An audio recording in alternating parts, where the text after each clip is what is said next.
How's it going, everyone, and welcome to another episode of No Excuses on VTWProductions.com with your favorite show host, Still. Fern. And Vaul. I'm here to bring you the latest news and commentary on the video games industry for the week.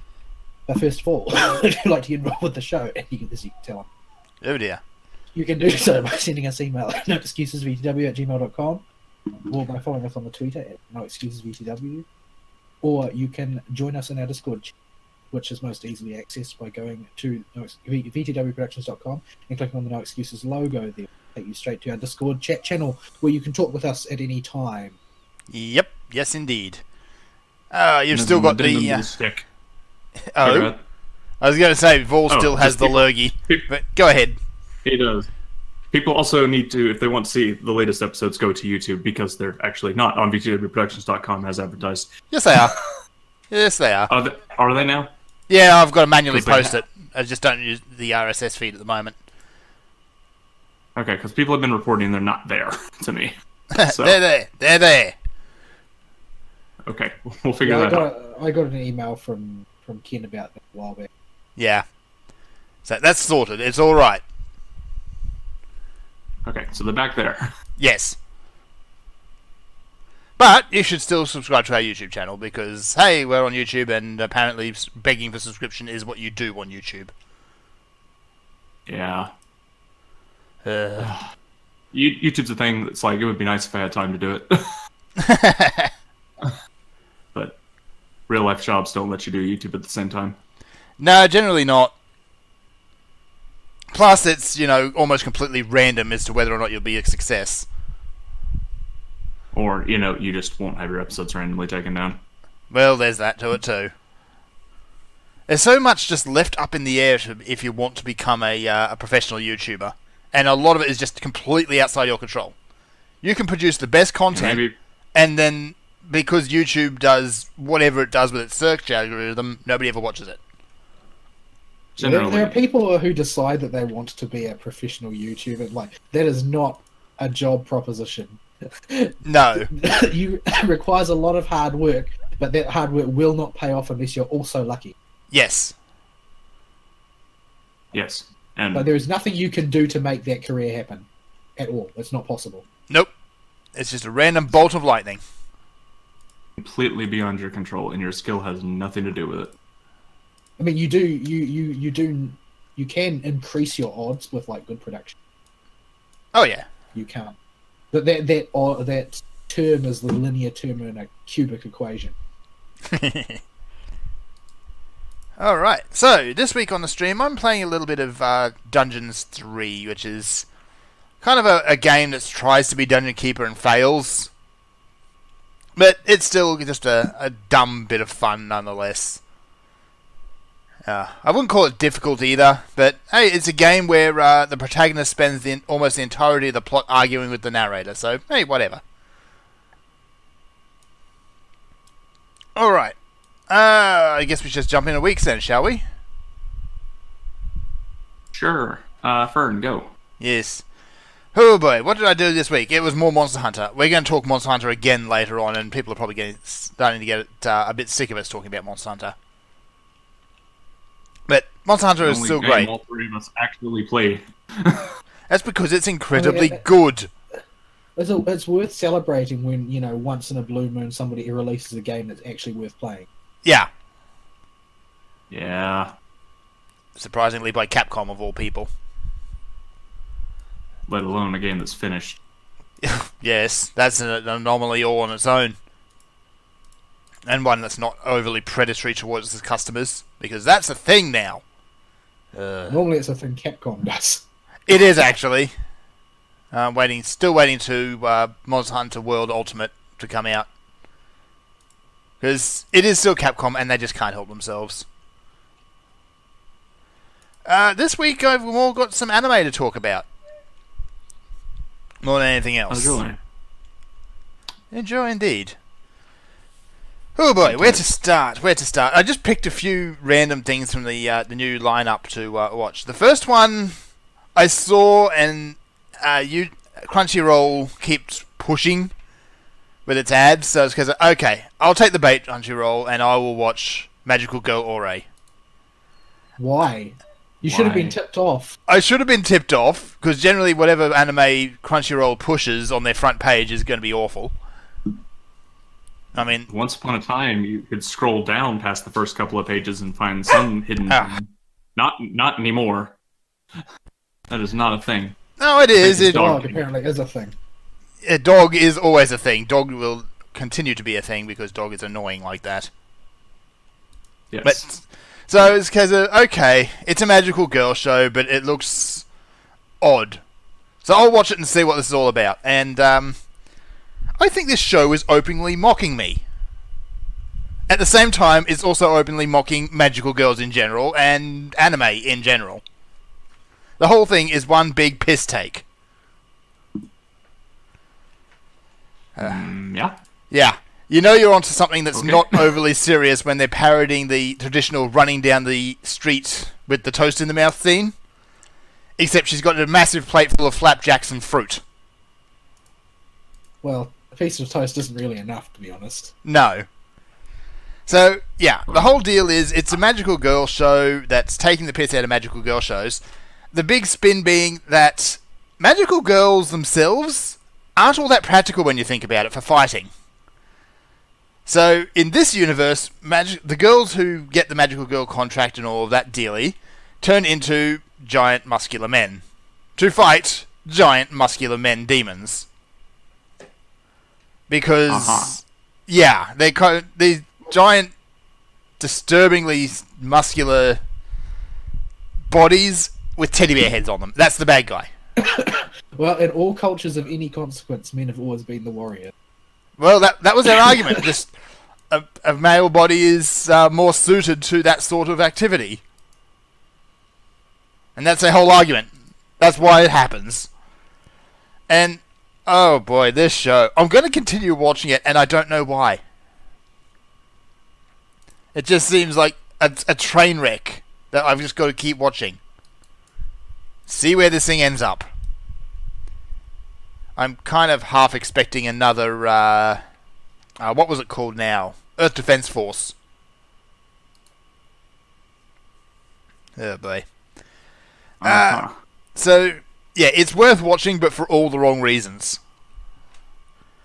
Next one I watched was the sequel to Fist of the North Star, which I believe was... Isn't it a prequel? Or something, either way. This That- is the North Star's ancient. Fist of the North Star is ancient. Fist of the Blue Sky Regenesis. So, it's got a new... well, it's a new Kenshiro, actually. He's just got a new first name, so it's still Kenshiro. I think it was supposed to be a prequel because it's set in what appears to be modern-day Beijing, I think it was. But he says he's a descendant of the previous Kenshiro. So, what? Well, we That's- don't know how many there were. This is true. Yeah, it's a title past or something like that. And it's Yeah. also set in a post-apocalyptic world, so progress of technology and stuff is going to be wonky to track. Yeah. So, yeah, it's... Well, time's completely gone out the window. It is a CG anime. Yeah, because they don't learn their lesson from Berserk. Nope. No. Berserk is a I mean, Land horrible of the warning. Lustrous was excellent, but it was sort of like the exception that proves the rule, so to speak. Yeah, Land of the Lustrous is probably the only anime, or CG anime, that actually looks really, really good. At the other end of the spectrum, you've got, well, Berserk. This one kind of falls towards the Berserk end. It's not as bad as Berserk, but few things actually are, or possibly could It be. is hard to be as bad as Berserk because it's not just the CG that's bad. Whoever that director is needs to be fired for his camera shots. His placement of the camera is awful in every single thing. I wonder how people who are actually Berserk fans feel about that. Betrayed, Not at best. they. Some of them attempt to laugh it off and make it a joke, but most of them just get frothy mad when you bring it up. Yeah, and it's perfectly understandable why Berserk 07 was just horrific. So, Fist of the Blue Sky. You've got this version of Kenshiro, who is a giant muscular man wearing a kimono or something. And, I don't know where his neck stops. He looks extremely weird.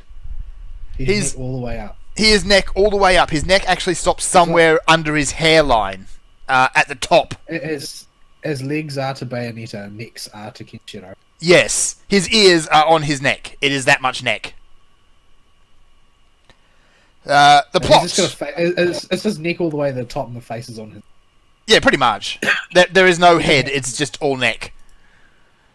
The plot is something about various crime lords going around and murdering people, and Kenshiro wants to stop them. It's nothing special. What I found the most distracting, though, was the frame rate. It is atrocious. The whole thing seems to be shot at, I don't know, maybe 15 FPS. And it just stopped me getting invested in anything that was going on, because as soon as I'd settle down and start watching it and seeing what was going on, the frame rate would draw my attention again. And this is another reason why CG anime do not work. The other anime I watched was immediately before the show, actually, which is the first episode of Persona 5, the anime. It looks good, but from what I can see from episode 1, the pacing is just wrong and off. How long is this one going to be? 24 or 12? Not sure yet. I'll actually look that up while I'm at it. Sometimes those are wrong. They are. I've tried looking that up before, how many episodes things are going to run for. I am like 75% sure that the numbers that I put there are at least half the time just a guess. Yeah. Or they might start off... wrong is absurd. Yeah, they might start off with doing a 12 and get pushed out to a 24 or whatever. The reverse is more common. Yeah, it is. Let me see, I'm just going to find it in this list. So it's doing the old chestnut of it's retelling the story of the game, but episode 1, it covers maybe the first 3 to 4 hours of the game. Up and from the initial point, it's Joker, who is, by the way, named Ren something in this one instead of Akira, which has caused salt all over the place, by the way. I don't see why. They do this with every single time. They do it every single time, yeah. This is not new. At least this one has a nickname. Confused. This one has a universal nickname we can just all use. We can call him Joker. Just call him Joker. Everyone knows who Joker is. I wonder if that's why. I wonder if they had that plays any role in why they did it that way. Yeah. Because this is just easier to market in general terms. Well, yeah, you can put Joker instead of... what did they do for 4? Hero, I think, at most times. This is supposed to be a 24-episode run, by the way. Yeah, I cannot... I've got the Weiss Schwarz theme deck for Persona 4, and the amount of text on those cards is absolutely bonkers. Anytime... to cover all the different variants of the protagonist's name. Yeah, because you've got the Persona 4 core and the Persona 4, the anime core. And they've got different names for the protagonist. But the sets are interchangeable, so the text is gargantuan. Like, it's so tiny you practically need a magnifying glass to read it. Yeah, it's really, really silly. So, episode 1 of the Persona 4 anime goes all the way through to when Joker first summons Arsene, which is about a good 3 to 4 hours into the game, by the way. So that means in the space of 20 minutes, it rushes through the initial capturing of Joker, the setting up of the framework, that the whole thing's an interrogation. Then the whole flashback, the introduction of the Velvet Room, on and on and on, and it just crams it all in. So yeah, they could have cut some of that. Yeah, you don't need the flashback sequence. You can start at the flash forward without the and skip the escape scene and just start at the interrogation. You could, but let's face it, the save screen is awesome. It is, but if you're a storyboarder for this thing and you're looking at an 80, 90-hour game and trying to compress it into 24 episodes, you've got to make big decisions like that. Just like, okay, we got to cut half the intro. Okay, we've got to cut, the Velvet scene down to half as much as we actually want to show. We just don't have time. Well, the Velvet scene pretty much boils down to Joker wakes up in a prison cell and Eagle says, "Hello," and that's it. That's about all you have time for at this pace. Yeah, it just goes way too quick. Introduction. If you want to have any room for the characters, you've got to chop all this stuff out of the early narrative. Yeah. Every single adaptation does it of these big long games. Yeah. This is why a certain other anime I'll mention later is terrible, because it does not do anything right. Is it Trying one to with? compress a long game? Is it the one with the upside down breasts? Foreshadowing. We'll get there. Indeed. So it helps that I've played the game. I know what the story is. If I didn't know that, Persona 5 animation so far would be rather confusing. Because everything just goes by so quick. It's like Joker's escaping from a casino. Now he's in the police custody. Now he's in the back of a pimp's car. What's going on here? Yeah. This is the thing you get with big long game adaptations. Yeah. They almost always are a train wreck. There's one that has at least been watchable for the second half that I can think of. That's because they realised they were onto a train wreck halfway through and just stopped caring. Well, they just figured out what to do with a voiceless protagonist and make it funny. Yeah. And that was for the animation. Yeah. So about halfway through, Yu Narukami ends up basically becoming the deadpan about everything, and it's awesome. They turn his character from no personality to the comic deadpan. Yeah. So I'm going to keep watching Persona 5 the anime because, let's face it, Persona 5 is just excellent. As an SMT fan, it's like one of those things you have to watch because people are going to talk about it. They're going to talk about how good or bad it is. Yeah. Yeah. Yeah. I mean, I have my problems with Persona. It's not, and from writing terms, I think the problems are with the formula, though. Like, as far as the execution we've been shown goes. Oh, hang on, he's cut out again. Why? Why is it cutting out?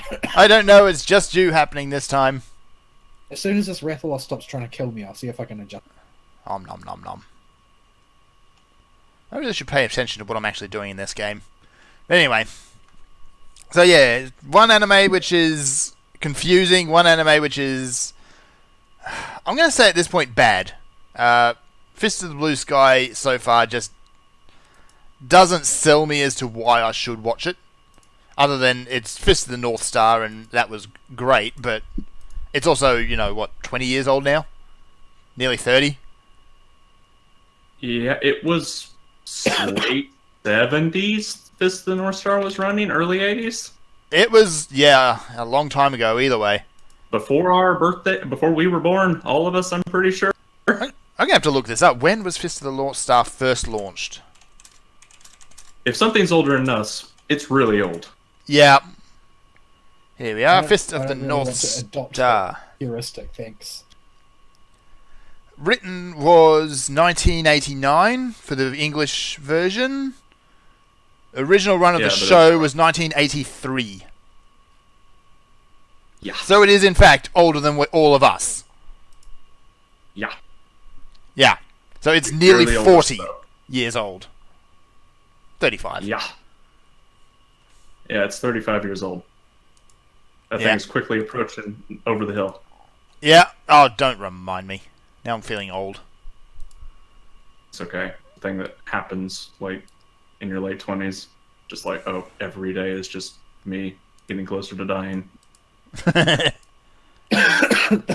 think that it is appropriate to link in verbal form that image that I keep posting in Discord, which says that I didn't turn 30 because I wanted to, and someday you'll turn 32. Welcome to the world of those who are starting to feel old. I bet all the people who are like way older than us are really mad every time we say that. Oh yeah, no doubt. That's okay. We'll be them soon, and there'll be a new tier of old. That sounds depressing. And the cycle will continue. Yep. Alright, so that's really been my week, is, anime a bit and Monster Hunter. Oh, actually, just out of a note for completion's sake, I also watched Season 2 of A Tale of Unfortunate Events on Netflix, and that continues to be incredibly good. The movie was not all that great. Yeah. Yeah, but That was a popular book series, I think. One of my friends used to read it. Oh yeah, it's because it's I never misery get all around the to way it. through. But Man, Neil I should Patrick get that at some Harris. Neil Patrick Harris is the villain. Continues to just ham it up the entire time. The world is ridiculous, also incredibly bleak at the same time. So yeah, it's great. And if you're a fan of all that sort of stuff, I recommend you go watch it. If you didn't like the movie, but you kind of like the idea of the story, definitely watch it. Because yeah, the movie had a lot of things wrong with it. Yeah. Saw a couple scenes of that and decided, nope, not going to read that series. No, the Netflix series is a lot better. I will put it on the maybe watch list along with all the other 50 things on there. Mm-hmm. All right, so that's my week. Vaul, what did you get up to, sir? I was mostly just sick. Yeah. That's mostly what I did. And I've been very busy at work as well. It's been, constant for me. But I guess I played some Monster Hunter. I'm sort of starting to hit my limit of tolerance with the bow. There's a lot of things I still like about the way that it plays, but the problems with it are frustrating me. Like the constant animation lock on everything that you do, meaning that you really can't do much in a lot of fights without playing so ridiculously conservatively that it doesn't feel like you're really playing. And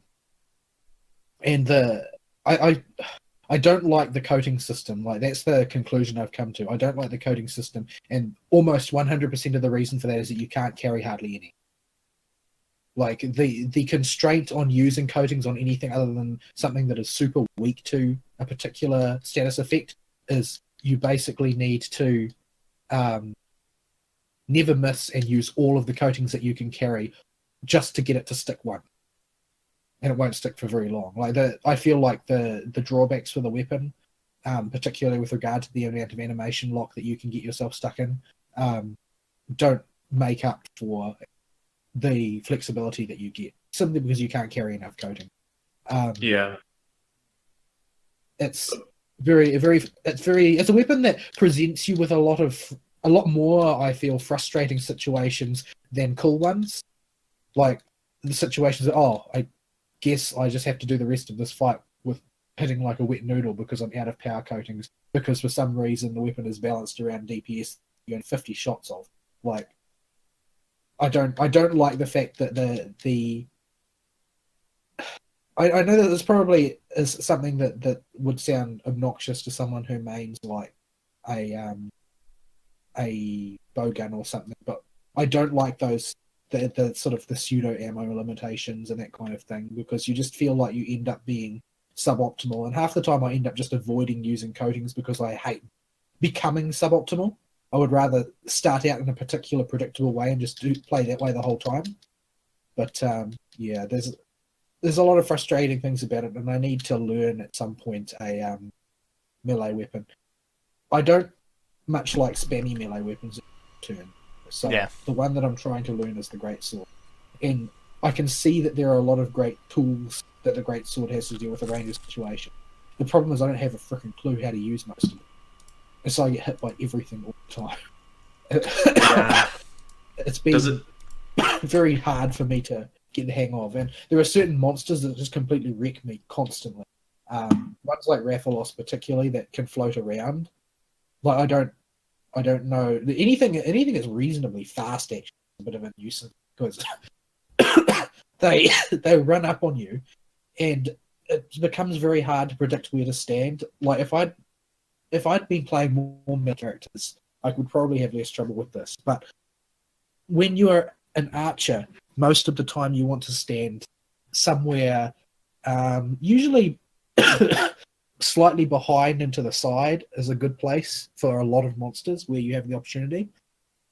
With melee characters, it seems like a lot of the time you want to be underneath the monster, because a lot of attacks will just float over your head. Yeah, if there's space to get under. Yeah. But yeah, like I can't even. I have a great deal of difficulty fighting even low rank. Like, if I fought the high rank version, they would kill me. and so I'm fighting the low rank version because I can actually survive a hit to try and learn them, because you really, really, really need to know them on the side out to get a decent chance. Great, so that's because once you get hit, you'll keep getting hit. And you need to be in a position to get hit to use the great sword effect. Like, you're supposed to bull through most of the damage with your tackle. The problem is that if you get it wrong, then you die. So I'm basically taking my time to learn it. Like, I like the pace of the weapon more than the sort of the high speed weapons like sword and shield and dual blades and that sort of thing. And it's not completely counterintuitive like the insect glaive, and it's not like enjoy doing your taxes like the bowgun. And you get an enormous sword. Yes. It's been interesting, actually, being able to use my stamina bar for stuff. As a bow user, you can't use your stamina bar. No. It might as well not be, because you spend it all on shooting, basically. Mm-hmm. So you often find yourself unable to dodge or unable to run at critical moments, even if you have juiced up your stamina efficiency skills. But you still often end up in situations where you die because, well, I was fighting and now I'm not fighting, but I don't have any means of getting out of the way because I don't have the stamina. Whereas it seems like a lot of other weapons basically get to use their entire stamina bar for mobility purposes. So despite the fact that the greatsword is one of those weapons that makes you move at snail's pace, the faster sheath time combined with the the stamina bar access that I didn't have before basically makes me feel more mobile than I did with the bow. But simply because I can change my approach without having to go through that sheath animation. The sheath animation on the bow is particularly appalling. Like, that's the reason why historically I've been so down on the Superman dive, because to use the Superman dive with the bow takes longer than getting out of the way by some other means a lot of the time because of the sheath. So yeah, I don't know. It's like learning to play an entirely different game, switching. Yeah, and I don't know a lot of the rules. The moves that I have available to me, like, I can see their uses, but I haven't quite got to the point where I can string them together in a constructive way yet. So it's a work in progress. The game also is not going to tell you your entire move repertoire for every weapon. Every single weapon in the game has some move that is just not even listed in the Hunter Journal. Yep. That is fairly useful. Like, the sword and board has a turn while you're doing your hop forward with your shield. You can turn and adjust your direction with the slash instead of hitting it with your shield if the monster moves. There's nothing in the game to tell you you can do this jumping slash. Mm-hmm. There's nothing in the game to tell you you can adjust when you're falling from the sky, you can hit with your shield or your blade and do impact or mounting damage. All this stuff is completely just mash buttons and figure it out or go on the internet. Yeah. Yeah, I might need to look up and see if anybody's actually done a decent tutorial on how to play. Not just a move list, but, you know, the approaches that you should take for dealing with monsters of particular types, because it's sort of hard to choose which button you're supposed to hit when you're going in for the first time. Because, as I said, it's like learning a new game. Based move all over it. And I'm going and I don't really know what the best approach is a lot of the time, and if you, with the greatsword, if you hit the wrong button, you're committed for that move, and it's a big move, and it's going to take some time. So you need to hit the right button the first time. Yeah. But yeah, I'm having fun with the sort of a bit of a change. I still like the bow. I just wish it didn't quite have such punishing drawbacks, because the sort of top end performance that people get from the bow is usually from exploiting the wall jump move over and over again in order to get massive DPS out of it, because the wall jump move seems to allow you to basically maintain your charge indefinitely for extended periods of time or something like that. Basically, if you get in the right position, you can shower a monster with that ability over and over again, provided it doesn't do any training, and you get a lot of DPS out of that, and a lot of speedrunners do that. But, you know, I don't really think that that's fun. Like working out where the piece of terrain is that I can exploit in order to get massive damage. But I would rather just play the game. Yeah. So, yeah, I don't know. It's interesting playing another one, and plus the bow seems to have sort of odd knock-on effects in multiplayer, in that you get pounced on a lot, like a lot. Like I was dying constantly because the boss would just turn and kill me from across the room, and it was decreasing the DPS as a group because the boss was running away from everybody else just so that it could kill me. Yep, you're the furthest away from the boss at all times, so that's where it went. I do not believe there is such thing as threat in that game. My Challenger Mantle did nothing with my Sword and Board, which is, in theory, according to the internet, supposed to generate more threat. I think that's a lie. I think there's no such thing as threat, and the boss just alternates between people. I think that's exactly what he did. That case. It's far easier to make that case than it is to make the case that there's, hard threat mechanic, because it does not act like there are hard threats at all. No. Yeah. Like, from whenever we three played, the boss's pattern was exactly the same. It would attack me, it would attack Fern, it would run up to Vaul, and it would attack Vaul, and Fern would usually be closer to the boss because I'd be off doing something, setting up something or something. It would go attack Fern, it would attack Vaul again, and it'd go back to me and repeat the cycle. Which was not helpful. No. Because I wanted it to attack me. We'd usually end up spending a lot of time running in circles. Yeah. I felt like I spent a lot of time running away, and when it was just me and Fern, we hit the timer on Xeno'jiiva and failed the mission because we couldn't get out enough DPS because we spent so much time running back to the boss. Yeah. Yeah. It just would not stay put. We were unable to stay together. We were unable to stay together because the boss movement pattern was to separate us. And in the end, we couldn't really do very much. It wasn't what I had hoped at all. But, there's a lot of depth to the game.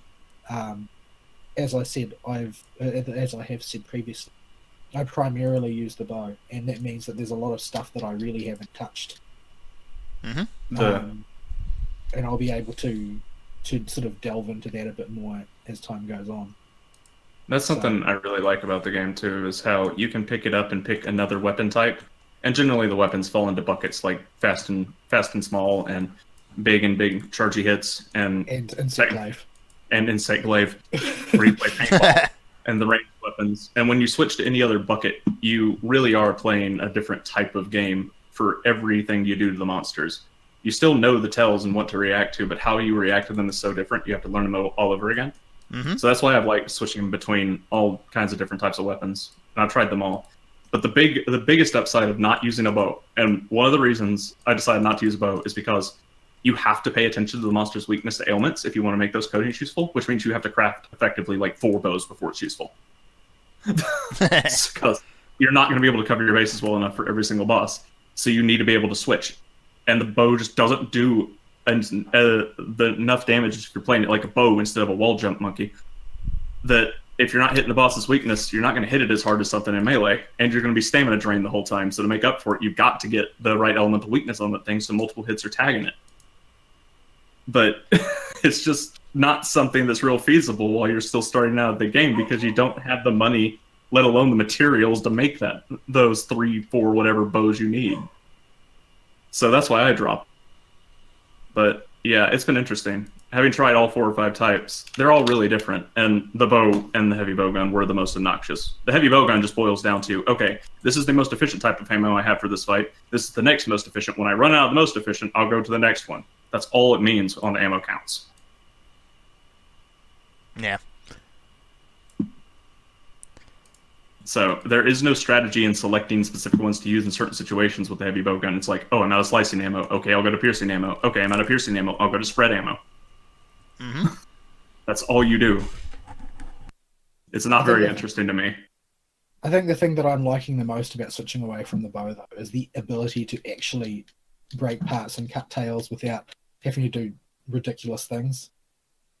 Like, there have been a few like heroic tail cuts that I've done. Like, one time managed to cut Xeno'jiiva's tail off from basically across the arena with a perfectly placed dragon piercer. But most of the time, it's just, oh my goodness, I've got to cut his tail off now. This is going to take me all day. Oh. We're still there? Hello, hello? I started lagging. There we go. Okay. And I wasn't sure. Had a bit of a hiccup. Okay, it there. wasn't lagging. It was Fern. Okay, I thought I was lagging. I was All about right. to go punch my internet. So, so while we're on the topic of Monster Hunter, we probably should touch on the Spring Carnival, which is happening right now. If you are a great sword wielder, and even if you're not a great sword wielder, go and do this anyway because this thing is incredible. There is a great sword quest. I believe the quest is called Every Hunter's Dream. Yeah, I'm working on it as we speak, which is why I'm getting wrecked by Rathalos. Yeah, it's not too hard. It's a Rathalos and a Paolumu in an arena, but it's in the large arena, so you can actually fight them separate. Provided you don't do anything stupid like get too close. You can, but the too close means do anything other than fight Paolumu in the corner. Pretty So much, yeah. I've managed to kill them both twice without attracting attention of the wrong one. Yep. But, this time, the third time, I got attention, the wrong sort of attention from Rathalos, because I moved incrementally out from the corner, because they have patrol paths. They aren't just standing still. Right, I'm just gonna let them fight each other now because this is going badly. Does it have a gate you can raise up? Because sometimes that particular giant sandy arena has a gate you can raise. There's to a separate. gate, but if you can raise it, then I don't know how. Yeah. I found you can... I don't. If you fight Rathalos first, it tends to be a little bit easier. The Paolumu gets involved a little bit less readily. But yeah. Well, he turns into a hot air balloon, just kind of bops around everywhere and breathes air at nothing sometimes. Oh, he does. I have fought them both at the same time, and that got really irritating. This dog is making a lot of noise. Yeah, that air he blows at nothing will suddenly turn into a wall of something you can't roll into to get away from a fire breath if you're fighting them at the same time. Yeah, more annoyingly, you can be bapping away at Rathalos, and Paolumu just suddenly drops out of the sky on your face. Yeah. I love Paluma's animation when he misses that and hits soft ground and gets stuck in the ground. Yes, it's awesome. He just flapping around trying to get out of the ground with his waist down below the ground. He's like, well, this is unfortunate. Yeah. So there's a whole bunch of events with the Spring Carnival. There's a costume which your handler is currently wearing, and that'll disappear at the end of the event. There's a Poogie costume which will be coming up sometime in the next few days, which you can unlock permanently. But the big appeal is that they've brought back all of the various event quests. So if you miss the Horizon Zero Dawn stuff, you can go and get that. If you want to just farm up Hunter rank using those specialized quests, you can go and do that. If you need the Wiggler head, and you need the Wiggler head, go and do that. Everybody needs the Wiggler head. Not having the Wiggler head is a crime. Exactly. How long is the event? How long does it go to? I believe it is 2.5 weeks. Okay, so I got plenty of time. Yeah. There is also the Mega Man event quests coming up. They will come up, I believe, on Friday this week, or this coming week. So if you want Mega Man instead of your Palico, there's that. Honestly, I've never really understood people's affection for Mega Man, and I think that's probably because there hasn't been a good one in so long. Yeah. I was never a fan of classic Mega Man at all, personally. I don't get it. I like Mega Man X. That was a good series, and the Battle Network games, but I never was a big classic fan, and I don't get why people are so into it. I quite liked I had classic. it on the NES. I had it on the NES. It was okay, but it just wasn't my thing. Yeah. No, I didn't mind a bit of classic Mega Man. Or Battle Network. Battle Network was a completely different beast. That might as well not be the same franchise, but it just has Mega Man characters in it. Is that the one they made a cartoon of? Yes. They made a cartoon out of a lot of Mega Man series. I think that one got one. It's the one that had a... Yeah. Yeah, it did, because so. it had the corny, everything. Everything was named... It came out right when, the internet was starting to become a thing in 2003 and 4, so everything has, weird internet names, the Big Bad Organization is named WWW, and your protagonist's name is LAN. Yeah. And all the Mega Man type characters have a .exe after their name. It's really cheesy pseudo-internet tech talk. Because the internet really existed and was a thing. Hey, remember the 90s? This cartoon is 90s. Yeah, pretty much. It came out around 2000, early 2000s. Yeah. But it was good for what it was. It wasn't turn-based, but it was a pseudo grid random encounter style dungeon crawler game. It took a bit of getting used to, that game. That it did. It doesn't quite play like anything else. I can't compare it to anything. It's really strange, but it's fairly good. So what else? I think that's all. There's a bunch of other bits of gear in there you can get, like a pair of sunglasses and whatnot. But So- I can't trust my Palico. He's got so many cravats on his wedding dress right now, and he's named Edgeworth. Your Palico is basically made of cravats at this point. It's beautiful. For the accidental association with the name and his armor, I can't change it. No, my Palico is like Lord of the Ponces at the moment. He's got the Teostra armor, and it's really silly looking, and I don't want to change it just because it's so silly. I think that's really all there is to Monster Hunter so far. Yep. Maybe. I don't know how much further this event is going to go. I don't know if there's like some big thing going to happen or whatever. FGO sort of raised my expectation for seasonal events a little bit. All right, let's talk about that mess. Ugh. You know what? I'm just going to mute my mic for this because I don't want to make anybody mad. Aristotle can make people mad by his mere existence. I don't even know why he's bothering to try. But basically, the Da Vinci and the 7 Counterfeit Spirits event has started this year. And it's basically a grind fest, but it's a grind fest with a lottery equipped to it, which is extremely good for dealing with massive deficits of important items. Yes. Which is something that anybody who's trying to ascend any servant is going to. For a lot of people, the highlight of the event was the John Alter banner. John Alter, who is one of the better Buster servants in the game, in sort of the top 2 or 3, even has managed to retain such a position in Japan where there are many more servants. Was a rate up on the current banner and is going to disappear from the summonable roster until the next year. Yep. Correct. And so, most of the player base was going to try and see if they could get her. And, some people did and some people didn't. Fern and Ari both did. Naturally, I didn't because I'm not allowed nice things. The reason why Ari has gone silent because we're going to get mad at him is because he pulled it off, I think, from his second pull. What's more, he's bragging about it, basically. That's the only... No, you don't understand. I don't think you realise you're bragging about it. But the fact is that you are bragging about it because that's the only reason you set a level 1 servant as your all in support, is to brag that you have. Oh, I was showing somebody because they didn't believe me. I forgot to take it back off. I didn't mean to leave it on there. So there is Salch there. I'll take her off. I didn't know she was there. I stuck her on there to prove to somebody I really did pull her with those maintenance crystals. So I did 78 pulls. Yeah. And I did not only did I not get Jean Alter, like I wouldn't even have, I wasn't married to the idea of getting Jean Alter. I wouldn't have minded getting, anything else. Anything. Mm-hmm. Anything would have been okay. I didn't get anything. Nope. 78 pulls. I sat and I just watched this, and it was depressing. I listed out everything that I got as I got it to Fern in real time. Yeah, and I didn't get any 4 stars or any 5 stars.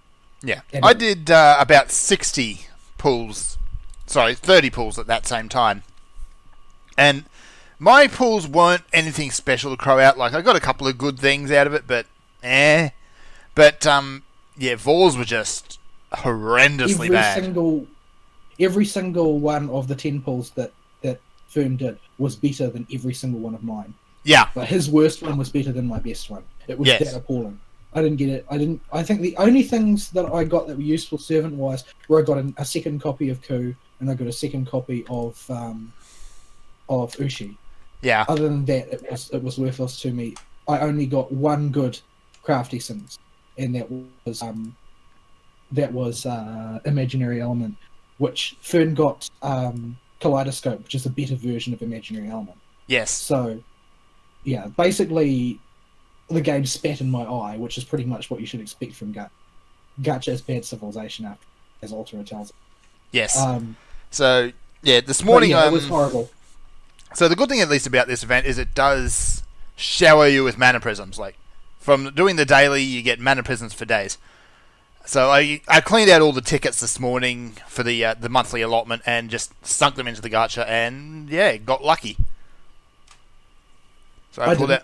You didn't? No. I got frickin' Beast of Billows again and again and again. One of the most useless cards in the game. I did also get Beast of Billows. I think that I have a full set of the best versions. I think I have max limit break nearly every one of the worst CEs in the game. Oh dear. I've got like a set of the ones which are laughably bad, and even a noob wouldn't bother to equip them because it wouldn't make any difference.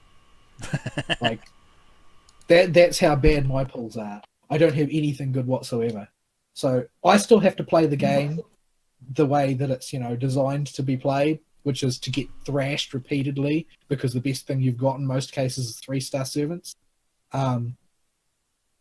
So yeah, it's pretty rough. On the other hand, in a sense, it's sort of comforting, because now that I know that it's impossible for me to ever have any luck, I don't have to worry about wasting EXP on things that are going to get superseded, because now I know I can't get any. This is true. I'm cursed.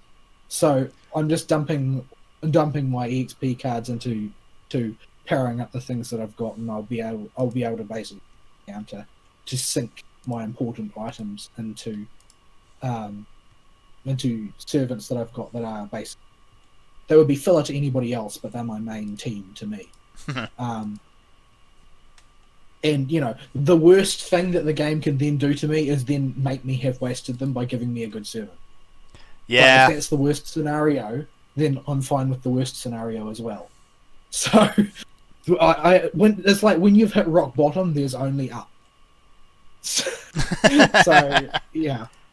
At least that problem can be rectified with time. You don't have to rely on luck to make the new servant good. You just have to go mash out things and grind. Well, I mean, I could be like Fern and draw Chevalier Dion. Yeah. It was like, who is the single worst 4-star saber in the game? And probably his only 4-star saber other than Nero. Yeah, pretty much. Like, I got so excited because Nero. I don't even have that. Yeah. So it got the hopes up. I was thinking, yes, second Nero, her noble phantasm won't be quite so awful. No, Chevalier. And the game laughed. So, well, Nero's a good servant, I think. Yeah, but Chevalier is not. I think that Nero's mainly good for her sort of turnover, turn output, rather than king hit noble phantasm. Oh yeah, but if you keep her noble phantasm up, you get that big armor reduction. Yeah. So I use Saint Martha in a similar. Like her damage output is non-existent, but she's in catalog for getting people and for debuffing enemies as part of a noble chain, typically. But yeah, so I'm going to have to work with what I've got. As far as that's concerned, that means like my best caster is Medea, my best saber is Caesar, and so on and so forth. I think that I've got reasonably good filler. Like for instance, Kuchan from Fate Stay Night, really good lance. He's never going to do any damage worth a damn. But as an overall lancer, he's pretty decent. Like he punches above his. He's probably in a 3-star shell, so his stats are low, but his performance is high. But generally speaking, the game is just rougher for me to play because I basically have worse servants than anybody else on Earth. Yes. And I know this. I know this to be true. Not merely me feeling bad about myself because I wasted a whole pile of Zank. Nothing. I know that other people have better servants than me because I accept any and all noobs who often have nothing on their support list simply so that they can feed me friend points. Yes. And despite accepting any and all noobs, by the time they're level 30, most of them have 2 or 3 4-stars. Minimum. Usually a 5-star as well. Yep. You're level, what, 50?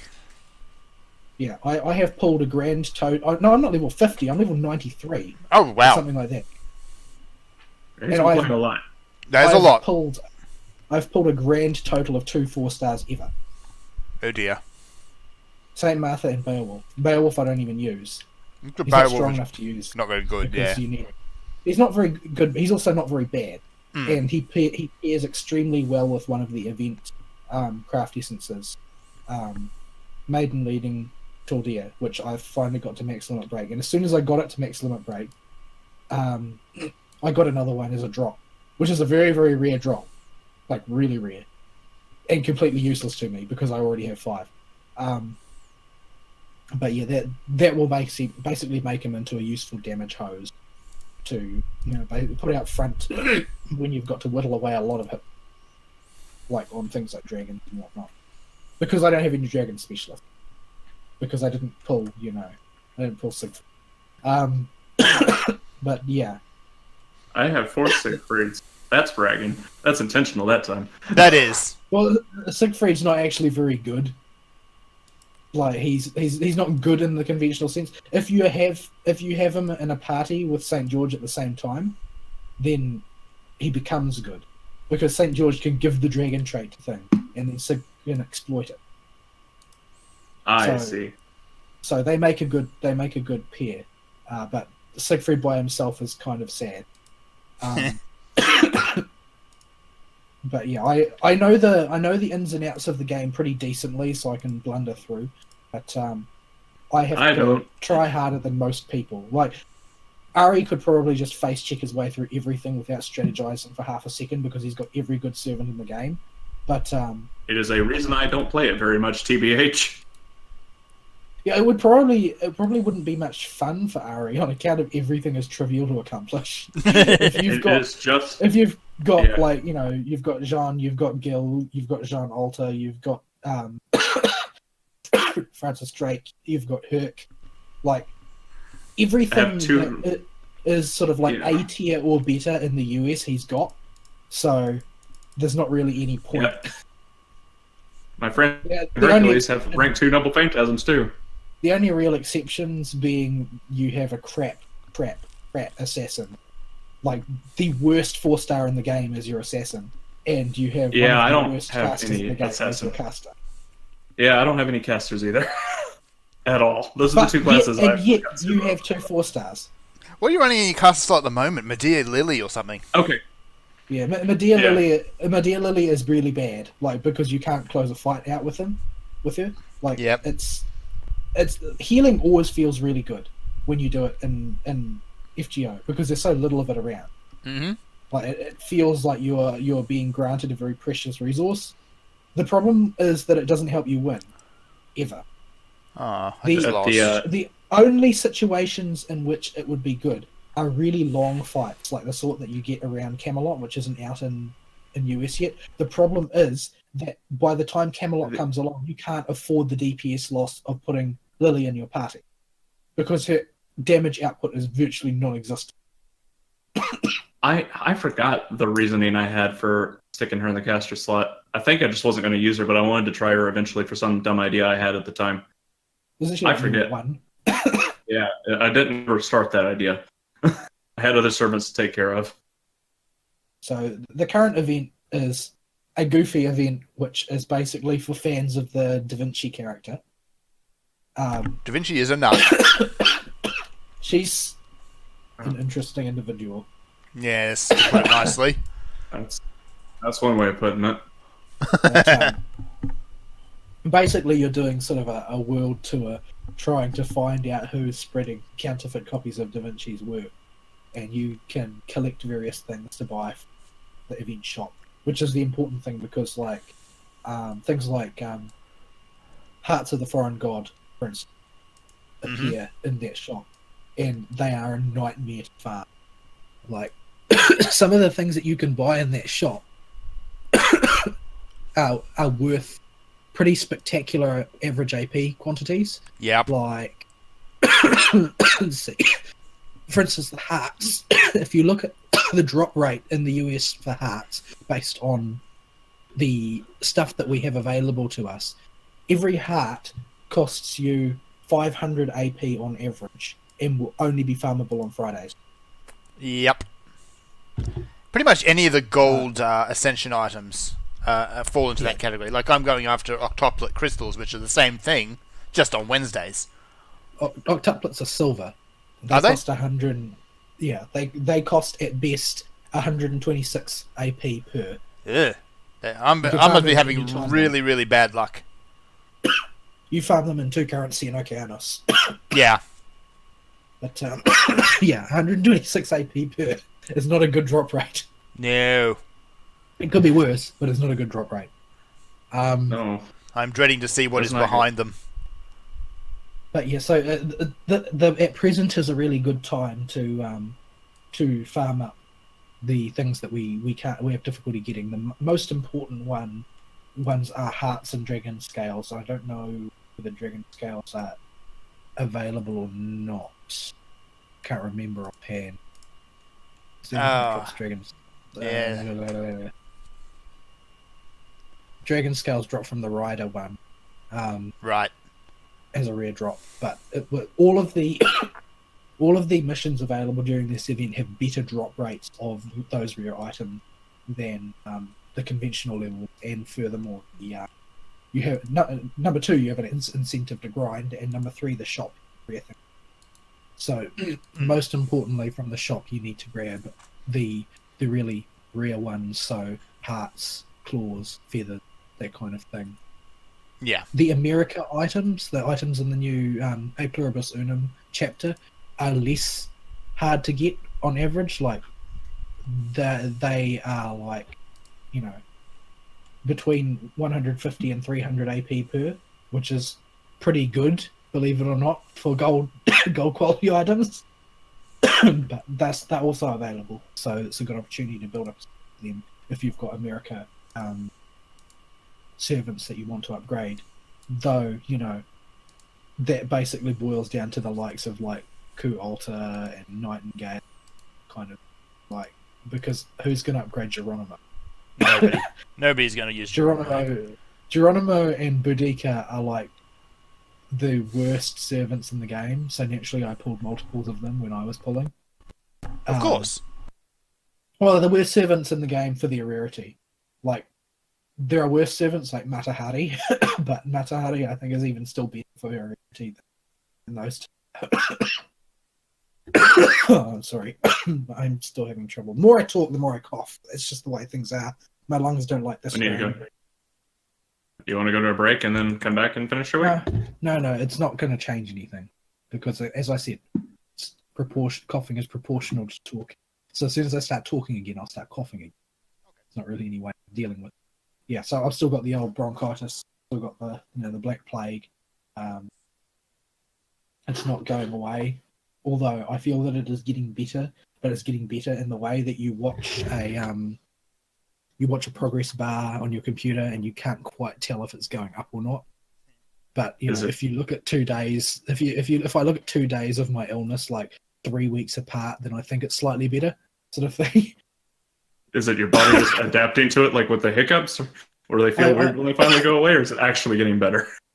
I've had this before, and it lasted a similar length of time, 2 months or so of just continuous coughing.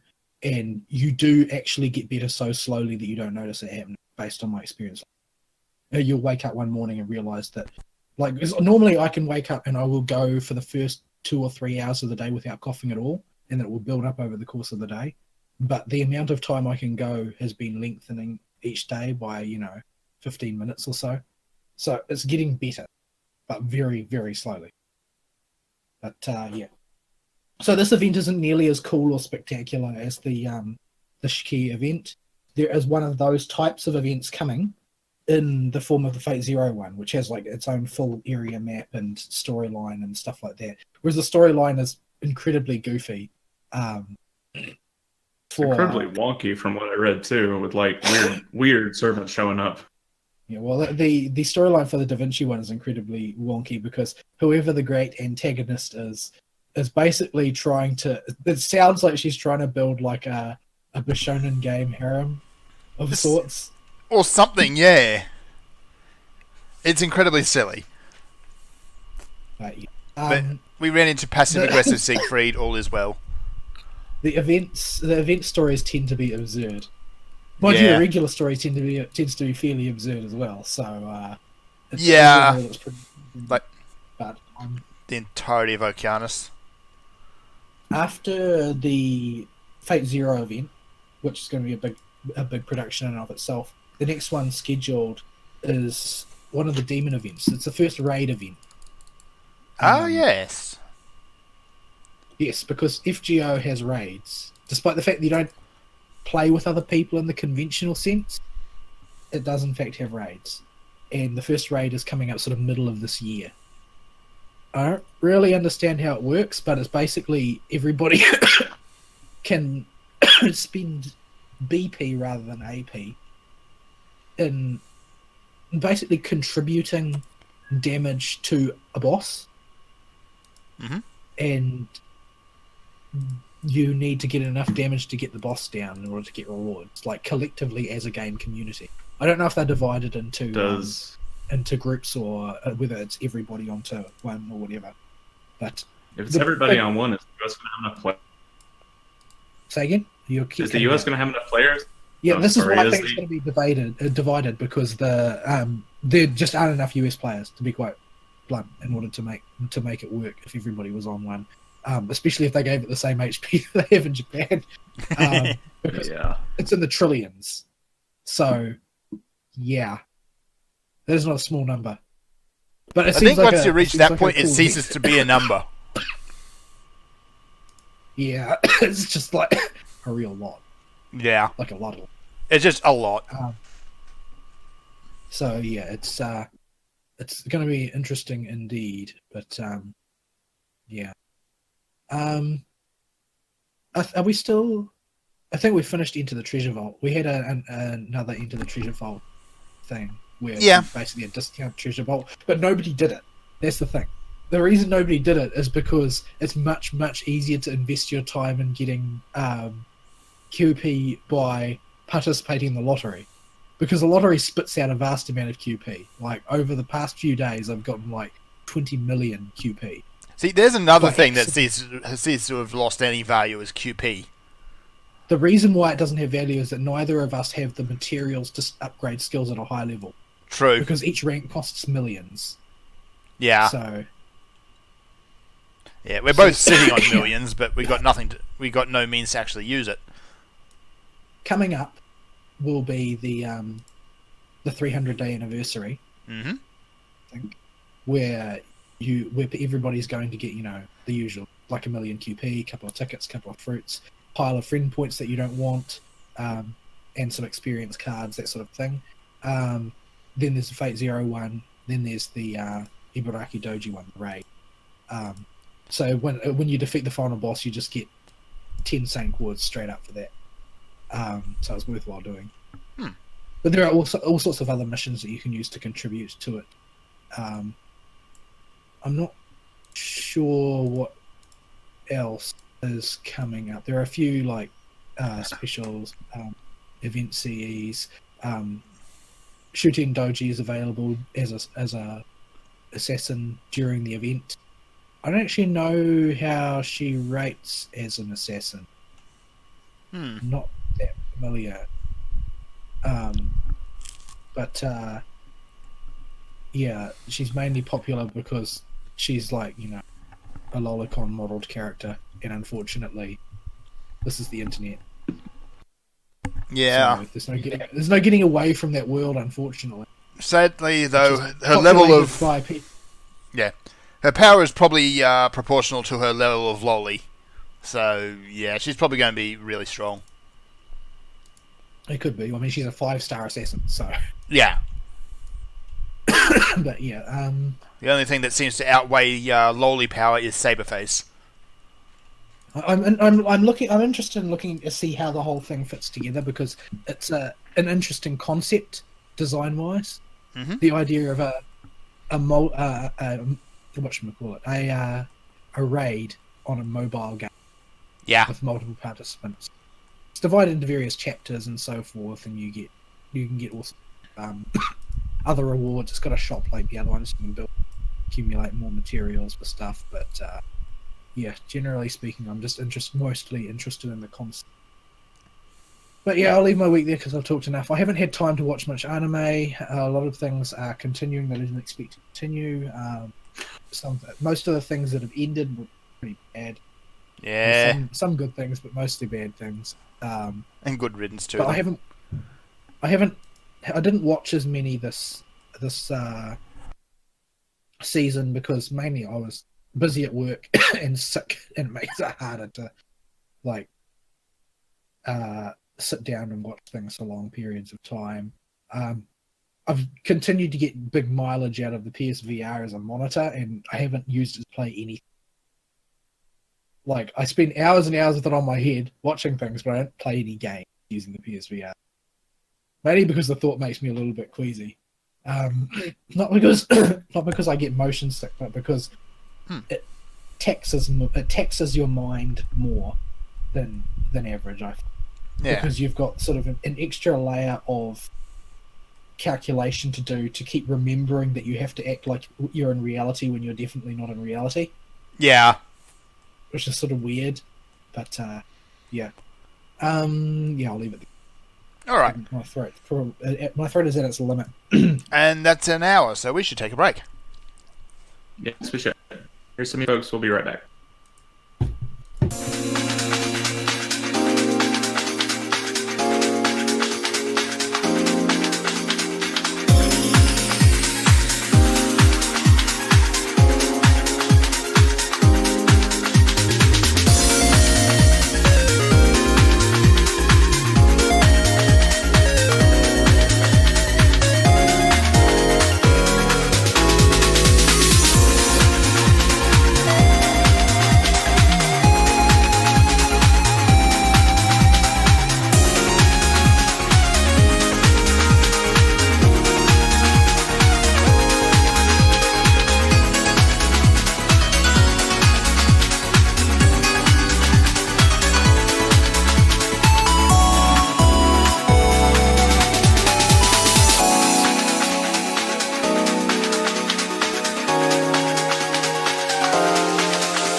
software on the 3DS to be able to install a proper dark theme that doesn't hurt your eyes. There we go, it's back.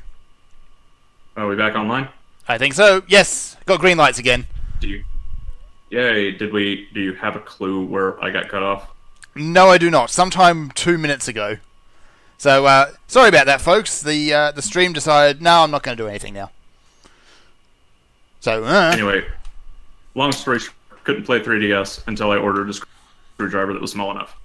So, ordered the screwdriver, ordered a whole bunch of other stuff, and had to use Amazon Prime to get it because the shipping was ridiculous. So, while that was coming here, I had nothing to do in my evenings. I had planned to sit there and play through Devil Survivor 2, and when my plans get disrupted, I don't know what to do with myself. It is a problem. When my schedule gets wrecked like that, I do not have backup plans. For things that I just expect to be a thing that works, when something that just so obviously isn't going to be a problem becomes a problem, I don't deal with it very well. So I'm like, well, crap, I don't have anything to do. So I wasted a day sitting on wikis and doing nothing. And then I got the bright idea, oh, people keep telling me to play Dark Souls because I play the other Souls games. So maybe I should poke it, or Demon Souls, sorry, because I played all the other Souls games. So I should play Demon Souls, which was effectively an alpha. It might as well be an alpha version of Dark Souls. Pretty much. Well, that's what I call it. Yeah, it was basically an alpha alpha proof of concept that got released as a game. Yeah. Yeah, I don't know what the actual history with it was, but so yeah. It was basically, it was, I think, from the ground up, just an experiment. Because nobody had ever made a game quite like it, and nobody had any idea if it would take Let's make a game where everything is objectively wrong and see how people take it. Apparently, it works, somehow. Yeah. So, I had it sitting on my PlayStation 3 forever. So, I decided, why not? I'll give that a shot to kill time until the mail gets here in a day or two. So, I booted it up, and I started playing the game, and right away, I went, oh my goodness. When the very first thing after getting out of the starting level, because I played all the other Souls games before. This one is not as air quote difficult as those. The bosses are fairly easy to read, and muscle memory is still there because I played all 4 of the games if you include Bloodborne one after the other. So dodging their stuff was not hard. I even beat the tutorial boss you're not supposed to beat. He still comes back and kills you if you do, by the way, and all you get for it is an extra soul and a Chivo. I think, doesn't the werewolf at the start of Bloodborne do something similar? Yeah, you can beat him up too, but you can go to the Lantern and just go to the Hunter Stream instead.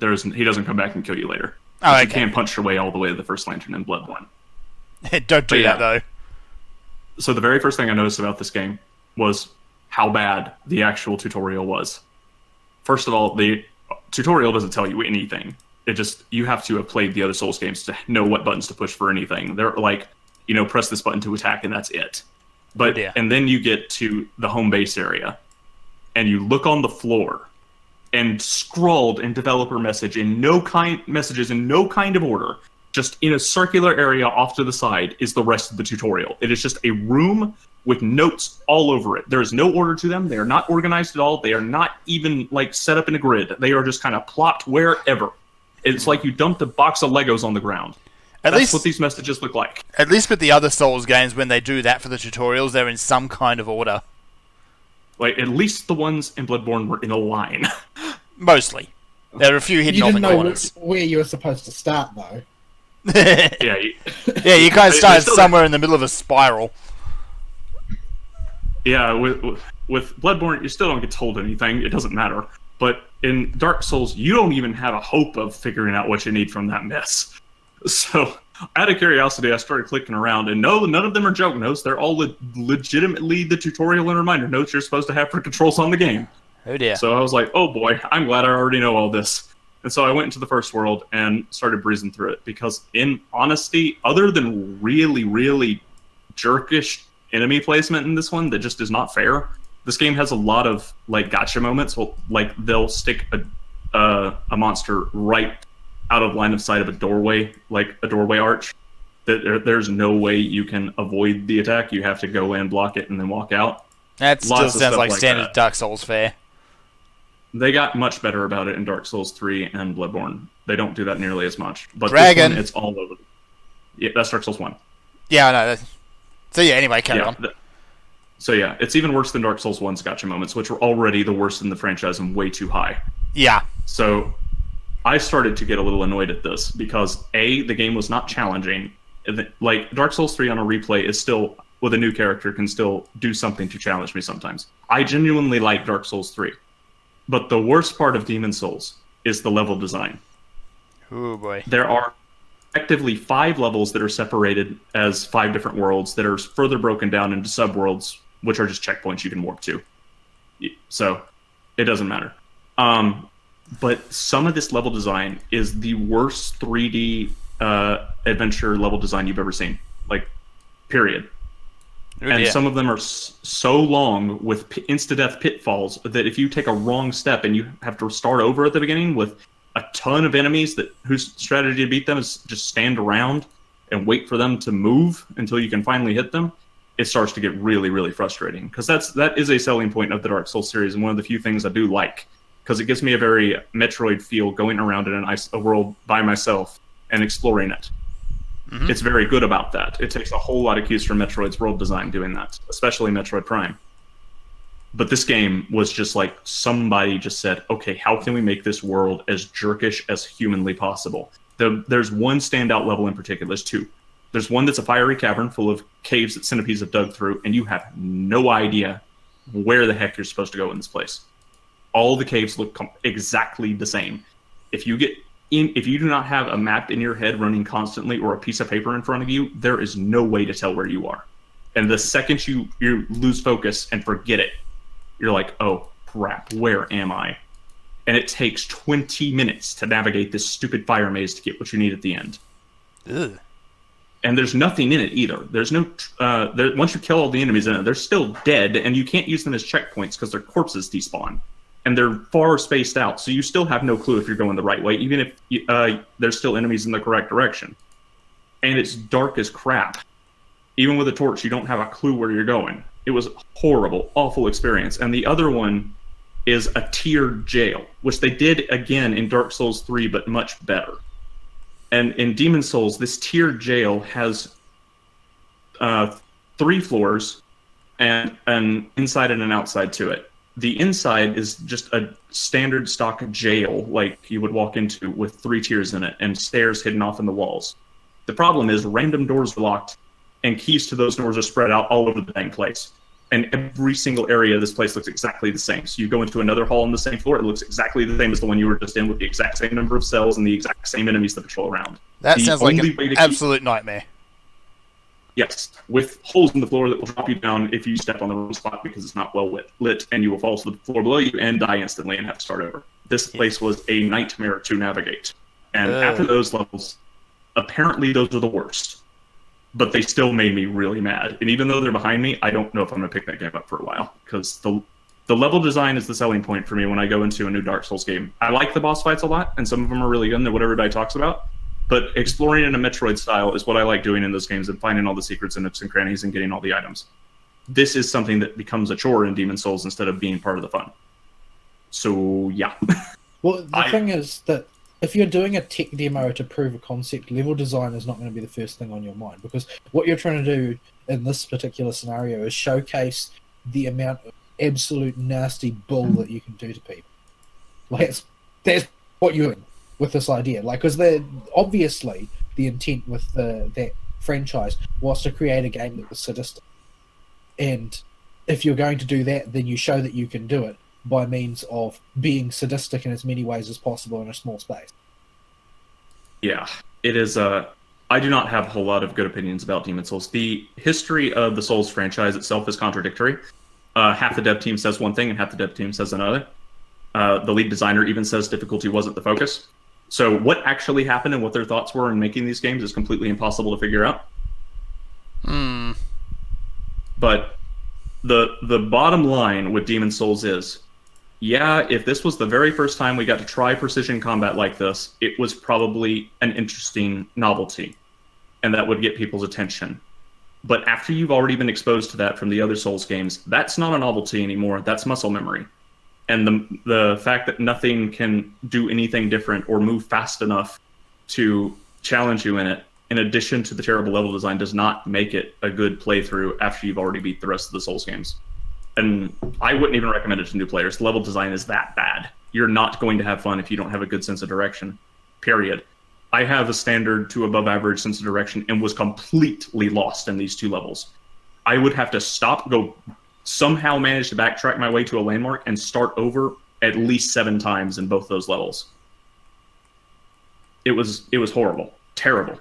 I don't recommend it to anybody, honestly. I couldn't even handle Bloodborne. Like, Bloodborne has landmarks all over the place. Well, yeah, Bloodborne is built out of landmarks. Like, one thing you got to say for Bloodborne is their environment design is pretty much gorgeous. But you get past the Wicker Man Festival, and I was like, okay, so where am I? Yeah, it's like in Bloodborne, you can go, okay, that's the Wicker Man Festival town square that goes off, to the other side of the bridge that'll go up to the bridge with the werewolves that goes around to the house that loops back to the lantern. Okay, these are all landmarks I know. You go the other direction. Oh, this goes behind the Wicker Man Festival where there's the big fat dude and the crows. Okay, I know where I am. This goes to, wherever that goes to. I forget off the top of my head. Yeah. You can tell where you are because the places are very memorable. It is not Centipede Cavern that some centipede dug twisting in a slightly different direction that looks exactly the same, number 27. It's just impossible to tell with no landmarks if that's how you navigate, which this game just assumes you are able to do. And that is not a skill set I have. The entirety of my sense of direction is based on landmarks. I can tell you no road names when I drive around in a car, even in my local town. I don't have a clue what the road names are, but I know it as a piece of spaghetti in my head, and that's how it looks, and the landmarks that are nearby certain spots. That's how I navigate. And this game does not help you with that. If you have that kind of navigation in your head, it ain't gonna work for you. So yeah, don't play that video game. It's just bad. It's I don't think I've run into very many people who defend it. Like, there most are people that do that have commented to me on the matter have said, don't bother playing it because it's redundant. Yeah. Yeah. And yeah, it's not worth playing. The bosses IMO aren't challenging even for a casual player. They just have higher than average damage with the amount of health they knock off of you, but their patterns are stupid easy. One of them will literally have 10 seconds between attacks, and you can stand immediately behind a pillar and just have it block the attack. Like, you do nothing in that fight, but, go punch it. And if you pick the only class that starts at level 1, it starts you out with magic, and right away you realize magic in that game is broken. I deliberately avoided using magic, and still, like, anytime something challenging, just out of curiosity, if I was being annoyed by a monster with a sword and shield that took a while to kill, I would pull out my wand and go whoop, and it would die in like one magic missile with like no magic points invested in my magic stat. I'm like, what? So yeah, there's a lot of problems with that game. It is not aged well at all, and it was very clearly them trying out something new. So don't play that game. I don't care what people say. It's a bad game. It's not as it's even one which I already recommend people don't play. The only games in that entire series worth playing are Bloodborne and Dark Souls 3. Don't touch the other ones with a 10-foot pole. Completely honest, don't touch them. They're not worth it. They're that bad. They are that bad. Dark Souls 3 is really, really good, and so is Bloodborne, if you can get into it. Yeah. For those two, the arguments are true. For the rest of the series, absolutely not. It's hot garbage. Oh, dear. So anyway, that was also on screen. That was a good example of how not to play Dungeons 3, by the way. It's not. I guess I should have actually been paying it proper attention. Are you shaming us? No, I'm shaming myself. It's okay. We believe in you. All right, so that was the interim to fixing the 3DS. So finally, my stuff came in, and I used that as an excuse to put Demon Souls away. My stubbornness will inevitably at one point not let me leave the game unfinished, because that's not a thing I can do very easily, especially if it's a game that's ticking me off. I have to beat it. It's just a thing. So I'll probably go back to it at some point and just quickly mop it up. So also you have unlimited health items in that game, so you can heal forever if you just farm them. Really easy. So yeah. So the 3DS material, battery, and screwdriver finally came in.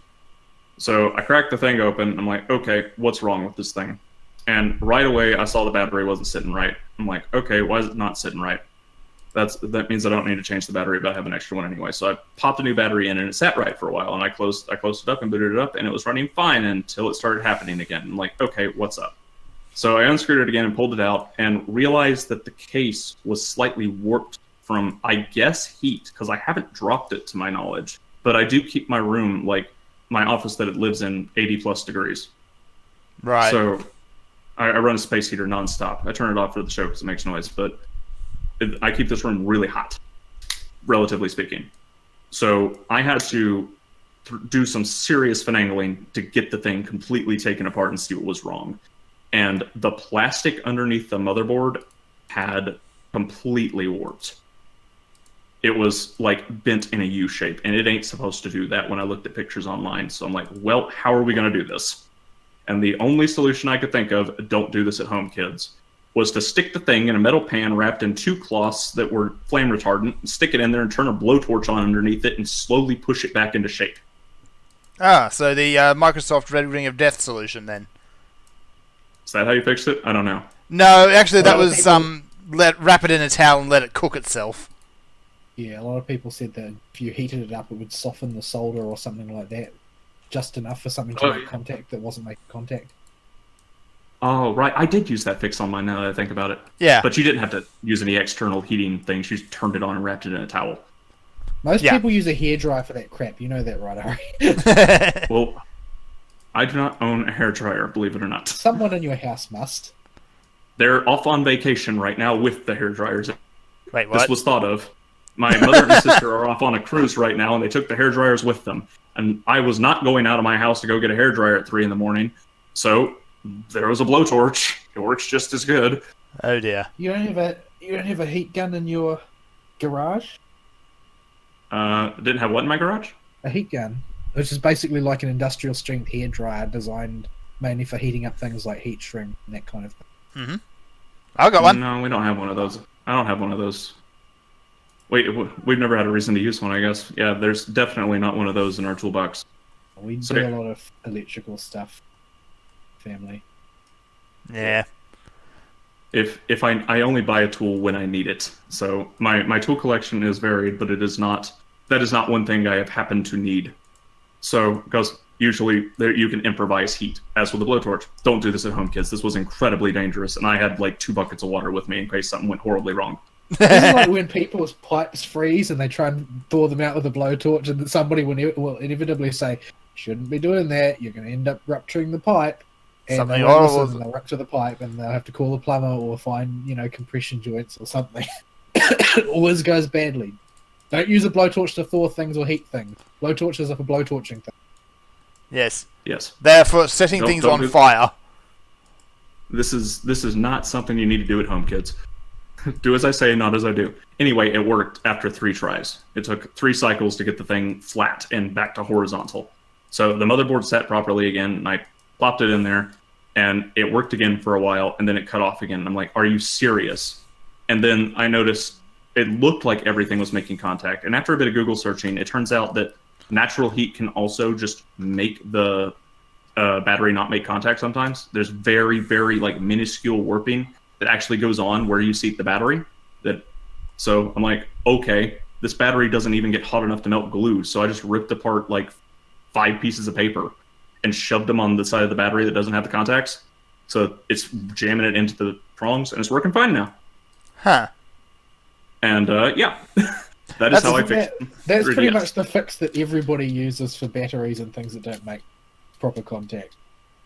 The strange thing about this was it looked like it was making contact when I pulled out a magnifying glass and looked, but it wasn't. So it just needed to really, really be pushed up in there. I guess the contacts on these batteries are a little deeper than they look. So yeah, I just ripped up a piece of paper because it's not a very hot battery. Don't do that, by the way, with hot batteries like some of them can get in some devices. If it starts to feel like make your hands sweat when you hold a device, don't put paper in there. No, anything cooler than that, you're probably okay. That's a fire hazard. That is very much a fire hazard, yes. But if it only gets a little warm, you're okay. And I only feel the 3DS get warm when it's charging, and the 3D's been on for a while. So yeah. Why do you turn the 3D on? Don't turn the 3D on. I like it. He likes his eyes to bleed. Oh yes. Yeah. I only used the 3D to see what it was like in Fire Emblem Awakening, but I just remember the battery being hot from then. Aha. Has there been anything that's really been used the 3D in a cool way? Nah. No. I can't use it without getting period. I tried it. You cut off, so I have no idea what you just said. Oh, I can't use the 3D without getting dizzy. The only time I've ever been able to actually successfully use it is on the cutscenes in Fire Emblem Awakening on the absolute lowest setting. Just barely not off. It does make me feel pretty queasy if I use it for a long time. Which, ironically, the VR headset doesn't, but the 3DS definitely does. It's like you're looking. It's like when you're looking at a screen door made of mesh holes, and you stare at it for long enough, and they start to go in this weird wonky 3D pattern. It's like that, which I did as a kid because I'm weird. But anyway, it works now. It's just the visual version of talking into a fan. Pretty much. Yeah. So, after I fixed it, I was mad at my 3DS for all the stuff it had. I'm pretty sure you are mad at it before, during, and after. Yes. Yeah. So, I decided I was gonna punish it for that and installed homebrew software on this thing. I ripped the SD card out and went and followed the directions on how to install homebrew on this thing, and oh my goodness, it's so much better with the homebrew in there. Everything short of the sound quality looks better. And that when you go to the menu, you can actually adjust it and set it up however you want instead of using their pre-canned themes, which are terrible. And their dark theme is actually, a good shade of gray instead of the weird light gray on black that the 3DS has. It looks so much better. So it's actually functional now. Only thing is I can't have Friends List turned on or Street Pass turned on for it, I think, while this stuff is installed, because Nintendo will ban you for it. Huh. Supposedly they rolled out a couple waves about a year and a half ago. So just to be safe, you keep those off. Yeah, that's fair enough. So yeah, that is what the instructions said. But yeah, so that has led to finally, we get to the part of actually playing Devil Survivor 2. So, now, was all this effort worth it? So I was gonna, before I talk about the game itself, I was gonna do something fun. Oh, At least interesting. Not fun at all. That's the wrong word for it. Torture is a better word, but I wanted to do it because it would be interesting, and because I had forgotten pretty much all the story of this game. It had been last time I played it was like 2002, or not 2002, 2012, 2013, something like that. It's been a while, long time, at least 5 years. And so I was going to watch the anime up to the point I was at after every day in the game to see how it compared. I wanted to compare the voice acting and how the story went when I did them side by side, because I already know the story of the main arc from playing the original Devil Survivor 2. This is the updated re-release with the new stuff in it. So this was the plan. I finished the first day and a half, and I was at a good stopping point, and I needed to eat dinner, so I turned on the anime. And then I turned off the anime. The anime was awful. All the game's story at all. It's a terrible Evangelion ripoff. There you go. Like, it's the anime. The answer is they don't parallel each other at all. The anime might as well not exist. It tells a different story that is terrible. Like, there are, you could connect the structure to Evangelion in the game, but that's about it. The narrative, overarching, star monsters are coming down to beat up humans. That's it. That's the only similarity in the game itself. There are no analogs between the characters as much as people try to tell you there are. Those people have only watched the anime. That is absolutely not true. So, yeah, there is no parallel, period. And the game does not line up with the anime at all. And the anime's voice acting, I forgot about this. This is one of the worst dubs I've ever heard in my life on that anime. Holy crap. That's saying a lot. There's some really bad dubs out there. I have heard the Higurashi dub, and Devil Survivor 2, the animation is worse. Oh boy. It is on the very small list of dubs I simply cannot tolerate. I don't even want to listen to them for value of liking dubs. This is just no. It's terrible. It's worth telling people to just go listen to it to hear how terrible it is to hear it and understand. This is what a bad dub actually is. When everybody that's all super elite is like, all dubs are bad. I'm like, no, you don't know a bad dub. Let me show you a bad dub. go listen to Devil Survivor 2, the animation's dub. But no, thankfully everybody has been recast for the game, and the voice acting is much better. Although low quality 3DS speakers, because as much as you're going to try to argue it with me, Fern, the 3DS speakers are terrible. Oh no, I'm not going to argue that. 3DS speakers are dreadful. Bad. Yeah, they're pretty bad. Yeah. And this is actually really, really funny, because I did play a bit of Overclocked, the remake of the first Devil Survivor game. And I remember how the voices were in that game, and they sounded fine. And while I was... Wow, they fine. Fine for a given value of fine. Yeah, well, we're getting there. Right? We're getting there. There are some problems, like Yoo-Hoo and a few others. And but while I was playing Demon's Souls, I had the playthrough of the one of the routes for Overclocked going in the background, and they sound even worse in high quality. Like, all the voices I thought were fine on the 3DS for the game, like, they're not bad performances. They just sound like they were recorded in a tone that was meant for bad speakers. And in HD computer speakers, when those files can play, properly, they are apparently uncompressed, and they sound not anywhere near as good as the 3DS did. Huh. It's really, really weird. That is kind of weird. So, yeah. And so we finally get to Devil Survivor 2 Overclocked, which has a bunch of cool new features that are interesting. There is, like, if you run behind on mecha, you can go grind mecha in a map that gives you like 25% more mecha per monster you kill. And it's pretty good for skill cracking, because the monsters will just try to run away to exits. So they can let you pick up missing skills there. There's the new fate system, which the game has, and they've made it a bit easier, but there's a huge problem with this, and the only gripe with the game. While it is incredibly useful from the skills you get in the game, like joint skill cracking, where people that have a fate level of at least 2, which is social link, effectively, with the protagonist, they can skill crack, which means when you beat up an enemy that has a skill and you select it to be cracked, you gain permanent access to that skill to slot on any character you want.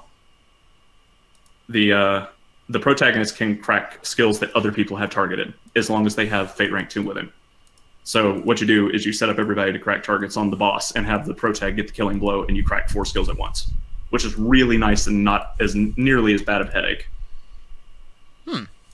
Because it used to be you had to have everybody get the last hit on the enemies that had that specific ability you needed in the first game. Period. I remember that. It was a freaking nightmare. Yeah. They have fixed it, and the Fate system has made that easier. Unfortunately, to do the Fate system correctly and to max everybody out except for one of the characters, you can max everybody but one character who has his own unique route. If you follow a guide that's even harder to follow and more strict than Persona 3. Oh dear. Every single dialogue choice at every event that happens every 30 minutes influences somebody's Fate number. And you have got to follow a guide to the T to get everybody to rank 5, except for the one dude you can't get up to 5 if you go the true ending. And it is also recommended you follow the guide if you want is one of the optional true endings, because you have to get every single person in the game to rank 4 out of 5 at least. So this has been a little annoying. I knew this would happen, and I was prepared for general SMTBS like this, but playing it on a handheld is a little bit different. Having a guide open on one screen while I'm playing a console game is okay, but something about it feels wrong when it's on a handheld and I have to have a guide up on my computer screen. Like, there's a comfortable chair over there in my basement living room that I could be sitting and playing this game, but no, I gotta be staring at a computer screen while I have a handheld, because I have to follow this guide to a T to get this ending I want to see, because I haven't ever seen it before. I didn't see it in the original run because it's too dang hard to get. I went for the one that you only had to get ranks up with one dude. Because, yeah, it's a mess. And so, and there's no way to tell. They've cleaned up a lot of the character response dialogue to make it clearer, in this one at least, what's going to rank up somebody. They've reworded almost every single choice from what the guides say, which were made with the English version of the original game. Okay. But, yeah, they'll change ambiguously worded "you okay" to "are you okay?" I don't know, "are you okay, EO?" or something, and add their name to it to make it clear that you're directing it towards a specific person so that you'll get fate points with them, stuff like that. Okay. So they do try to make it easier. Unfortunately, following the guide, this also means you have no clue which dialogue choice this actually correlates to. And because there's no way to check fate progress other than their current level, you can't see how far along you are to the next rank. You have no idea if that answer mattered, or if you happen to guess the correct one. And this is weird. Everything about this game is way better than the original game, except the fate system. So dumb. It was a cool idea, executed terribly. All right. So yeah, I've been having fun with that. I'll probably give a better synopsis of the game itself once I play through it again and I'm reminded of everything that goes on. But yeah, I've been reminded just how much of a grind this series is too, because I find myself stopping at least twice per day in game. There's only 7 days in the main story where I have to stop and go grind to get either skills, because I don't have, the current level of skills the enemies are using, or go level up because they've suddenly had a level jump by like 4 levels. Like, okay. So yeah, this game is really grindy. But yeah, so far it's been pretty good. Up to halfway through day 3. So yeah, I will talk more about that another week, because I'm already on like 35 minutes and I don't want to go forever because we're already at 2 hours. Yeah. So we've got a whole bunch of little newslets to talk about this week. Let me see. Which one to pick first? There's a few we can actually sit here and just feel awfully smug about. There's a couple that are just sad. Vaul, you pick one. I wasn't prepared for this. Throw you under the Why bus. would you do that? See if you're paying attention. I haven't been. I'm trying to find the right tab. All right, I'll pull one. I'll pull one then, real quick. Real quick one. We mentioned a rumor a few weeks ago about this, but it looks like it's been confirmed. Spyro is getting the HD treatment for the first 3 games. Yeah, not too long ago there was a rumor, and there was a leak, and now it's confirmed. Yep. We've known about this effectively forever, since the Crash trilogy released. This was all but confirmed that it was coming. but we finally got an official announcement. It's for realsies happening, which Yay! I'm really happy about. I like. Now, here's what I'm worried about, right? Okay. Crash is a platformer, right? So Yep. it's pretty easy to bump those to modern day. Spyro was like the first of its kind open 3D world adventure game that ran 3D the way it did. And in its day and age, it was really good, especially the first one and a little bit the second one. The third one still holds up okay. Yeah. I managed to play through it the entire way through the third one to 113% completion in like 2 years ago, and it was just fine. But yeah, the first one, those were a lot of nothing in them because it was it was an absolute technical marvel that they were able to pull off what they did with Spyro and with the limited staff and resources they had, let alone, you know, make a super successful game with a type of game that had never been seen before, with a gliding mechanic. You guys don't understand how revolutionary a gliding mechanic actually was. No. But at the time, it was a big deal. But yeah, that may not translate so well. Not nearly as well as Crash. Yeah, we shall see. Day. We shall see. Because, yeah, we've seen what happens if you translate, say, for example, Banjo-Kazooie to modern day. It don't work.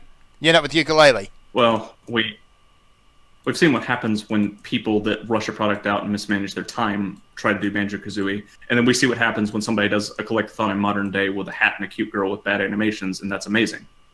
Yeah. Oh dear. I'm not getting this puzzle right. You cannot follow... Yeah, it can be done. You just cannot follow the old thing set to a T. Yeah, it's old and it just doesn't really work anymore. Yeah, so Spyro 3 will probably be fine, as is. It is loaded with mini games that I would very much so like the controls to be updated on. The skateboarding mini game, which makes no sense. Especially, yeah, trying to do tricks on it. You effectively have to play Tony Hawk's Pro Skater with a quadrupedal animal. Yeah. The same as Tony Hawk, but you can't tell what he's doing because he's got 4 fracking legs. Yeah. It goes about as well as you might expect. They clean that up a bit. Yeah, hopefully they clean that up a little bit. But yeah, I liked Spyro a lot growing up. It was one of my core platformers and adventure games as a kid. Oh, I was early no, I wasn't quite a teenager yet while I was playing Spyro. But yeah. So yeah, I'll probably buy this day one if the reviews don't come out, you know, hour one and say, "Oh my goodness, this is horrible. Look at all this." Well, come on, you know the standard gaming media now. It's probably going to be, oh my god, this is awful. No, I don't mean IGN and them. I mean reviewers on YouTube that are independents that I actually respect the opinion of. Oh, okay, that's fine. You know, the people who are actually worth listening to. Not mainstream media the IGN reviewers. people have basically ceased to exist. Like, they don't exist in any meaningful way. Nobody has cared about their opinion in years. Yeah. They don't exist within the arena of discussion. There's no reason to think that Ari was referring to them. No. More of a really, really ham-handed tangent. Which I am going to tangent.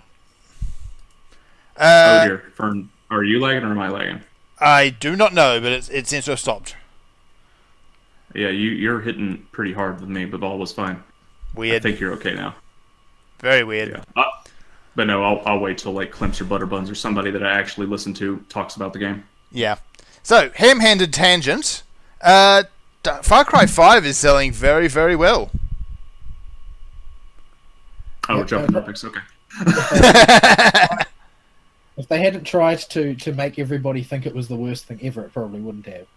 Yeah, we're looking at you, Polygon, giving it a 6. The thing is that while nobody cares about the opinion of the reviewers in the conventional sense, what people have come to care about is making sure that no matter what their opinion is, they will be, you know, summarily dismissed with the most prejudice possible. So people actually sort of do care what they think in the sense that they want them to be upset. Yeah. So anytime they say you shouldn't buy this because it's, you know, the big complaint offered most reliably concerning the new Far Cry, well, offered by the people who see themselves as the gaming media, was that it didn't come down hard on Donald Trump because apparently everything has to serve your agenda. Like, you can't have video games for their own sake anymore. It's not allowed. And the fact is that they tried to generate this atmosphere by doing their usual thing and all blanketing the internet with the same opinion repeated over and over again. But we've seen this before, and it makes people cynical. And so everybody is suddenly interested in what this thing is that they are desperate to have, everybody not see.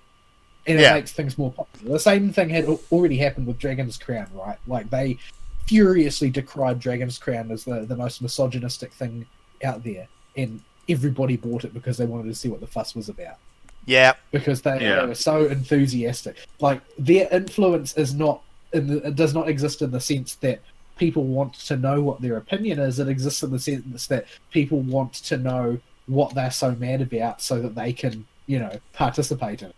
Or mock. Because that's pretty much their position in the world now, is to just be indicators of, oh, well, they are outraged against that, therefore it must be a good thing.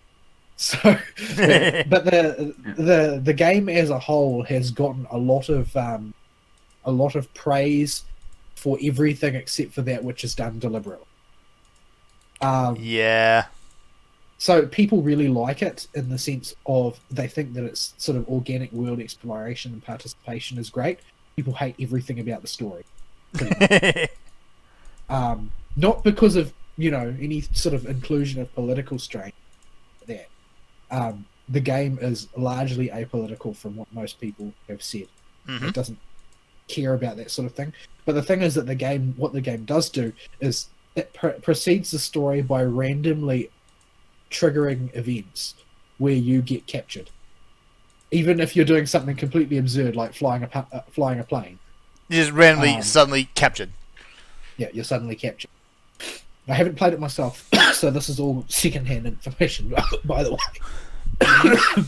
But it will do this, and then you'll be captured by by a villain or one of his cronies, who will then proceed to monologue at length at you. Whatever crazies that they are participating. And that's your Far job Cry. is to sort of break out. Yeah. But the thing is that this interrupts whatever you're doing, no matter how important or interesting, and it can also, because it's the story progression mechanic, it can also kill open quests that you've got, and make it so, despite the fact that you were trying to avoid progressing the story so you could clear all the things, now you can't, because the story decided to proceed and left you behind. So Like, this is the sort of thing that would make Ari put his fist through the screen. Like, they are forbidding you from carrying on with what you were doing by progressing the story. That is a deal breaker. The thing is that the icing on the cake is that everything that isn't that is really fun, and they don't want you to do that. The other thing that everybody hates about it is that there's no good end at all. The bad guy wins in every case, apparently. Huh. Okay. Like, either you capitulate to his program and beg forgiveness from him and walk away, or I think the other ending is that, it turns out he was right and everybody dies except you and him, and you get to live with him in a bunker for eternity as the last two people, or something silly like that. Like, there's no situation in which what you have accomplished means anything. It's like Mass Effect 3 in that sense. Like, you can build up the resistance against the cult, and you can, take the fight to them and sort of try and break their grip over the county or whatever it is. I don't know the story exactly, but in the end, it all comes down to, like, they don't play any real role. So yeah, the people are very unhappy about that because you can do a bad end, but you need to make the player not feel cheated, and the player will almost always feel cheated if you're caught between a rock and a hard place, or a red, a blue, and a green explosion, or whatever. So, yeah, I think most people that fight a crazy, eminently hateable antagonist for an entire game want to be able to punch him in the face at the end if possible. Well, yeah. And apparently the game doesn't permit that. Also, Yeah. a lot of people are mad that you're like an entirely mute protagonist who basically spends all their time getting lectured and brainwashed and can't really interact with people in any way. So yeah, yeah. So the game apparently is mechanically quite fun, but everything about the story is completely bull. Right. Yeah. This game has left more of an impact than I would think. Just with people talking about it, I was ready to hit this game with a metal baseball bat as soon as it came out because of the way the mainstream media was hyping it up to be supporting everything they believe in, and how it was definitely gonna sit there and bash, every single ideology that's to the right of what they are, which is to say 99% of them. Yeah. So I'm everything. like, nope, I'm gonna sit here and beat this game to death when it comes out, and it came out, and I didn't have to. I had to put the bat away. I'm like, oh, that's really impressive. Yeah, Karl Marx himself is to the right of these people. Like they thought that this was going to be their thing, and it turned out not to be their thing. They were not happy. Yes. There's a popular video on YouTube about this game where it's one of the guys from one of the mainstream media sites, I forget which one, and it's just like, I'm confused about Far Cry 3, and it's him wandering around the vendor that sells guns, basically going, why is this guy somebody that's not an antagonist? Because he's a conservative gun seller. Like, I should be able to kill this guy because he's a conservative gun seller. He should be a bad guy, but he's my only source of weapons here, and he's not putting an antagonistic role. I just don't understand. And he's legitimately confused. And I'm just like, oh boy. And then I looked at the comments and I had more hope. I'm like, maybe that 5% of people that could think for themselves is actually 10. When I looked at the number of people calling him out. For being an idiot. Arguably, I've heard it said that there are almost no protagonists anywhere. There are no good guys anywhere. Like the only, apparently, according to one thing I read, the only character who isn't a total, like, it doesn't devolve over the course of the story into a psychopathic extremist is the one priest, and every other character basically never gets to the point where they never show a shred of human compassion for anybody. Ugh. So the game is incredibly nihilistic in that sense. Like, it basically everybody ends up going Lord of the Flies on everybody. Fun. Oh joy. Yeah, I was thinking about checking it out until you mentioned that you can have quests disappear from your log when the story triggers. Unless there's a guide out there. It's only what I've heard, and there may be a specific route you can take that will prevent it. But from what I've heard, you can just be, spontaneously interrupted by one of these storyline occurrences, and if you happen to have the wrong quest still not done, they will vanish forever. Yeah, no, thank you. No, that's a bit silly. That is beyond deal breaking. I'm gonna complete a game if I'm gonna play it. Dang it! And apparently, the things that aren't that main story are the good bits. Yeah, no. All right. Next news article. Is it my turn to pick one? I guess so. Okay, this was stupid. I couldn't even read the entire article. I think Vault linked this one in its entirety. It was too painful to read. And it's Riot Games got in trouble with the social justice warriors for making a sexy female character, apparently. Oh, yes. That's just par for the course. I was more flabbergasted by their attempts to defend themselves. That was too cringy for me to read. I am coming here unprepared because I could not cringe my way through it. Basically, there are... Number one, marketing power. Blizzard. This is something Blizzard is famous for acknowledging. Sexy characters are appealing to people. Yeah, the old adage, sex sells. Them in them. Yeah, I mean, it's a simple case of aesthetic appeal, right? Mm-hmm. The female form is supposed to be appealing to male, and males make up the market demographic predominantly. Like, you doesn't matter what you say about gamer girls or girls in gaming or whatever. None of that crap matters. The fact is that the men carry the dollars in this particular hobby. Yep. This is a simple blind reality. Even if you look at all those stats about how, it's actually 51% of gamers are men and 49% of gamers are women. A large chunk of that 49% are like playing Candy Crush. That's the reality. When you break it down by device, you find that there's a massive skewing in favor of simple games of the sort of the puzzle variety. And I don't mean simple in a denigrating sense. I just mean that they are a different sort of game. They're not the AAA one. They do not need the budget that these things require. Okay, so that's point one. Men are going to play games with sexy characters. Number two, you have a character in LoL. There is one point of view for a LoL character, and that's at the top of the... So how do you show a character as female? You need to give it boobs and to show skin, because that's how you tell. That's the sort of one of the physical cues for a woman is the fact that they are structurally built different from a man. And if you obstruct that, well, then you can't really tell what the character looks like, can you? And they seem to have been aiming to create a character that is sort of like, you know how they've got lots of void characters in LoL? Well, this is supposed to be, you know, ostensibly a human woman who is sort of wearing void stuff to give her power. So she's still a person, not a creature, and they need to somehow show that. Yeah. So she can't look like Nocturne from above because her figure has been, you know, distorted to the point of being amorphous in order to avoid her having any kind of, you know, appealing curvature, so to speak. Yeah. So all of that said, there are good reasons to design an attractive looking female character from design perspective as well as for marketing perspective. The thing that's really cringy is they could not stand to just say that. They couldn't just speak straight and say the truth. That, well, this is the way the design constraints operate. If you want to make a character female, it has to look female. If it's not going to look female, why make it female? Like, it's just going to look like all of the other weird void monsters that we have on the roster. We've got plenty of those already. This wouldn't be distinct. Like, there are plenty of ways that you can tackle that in a more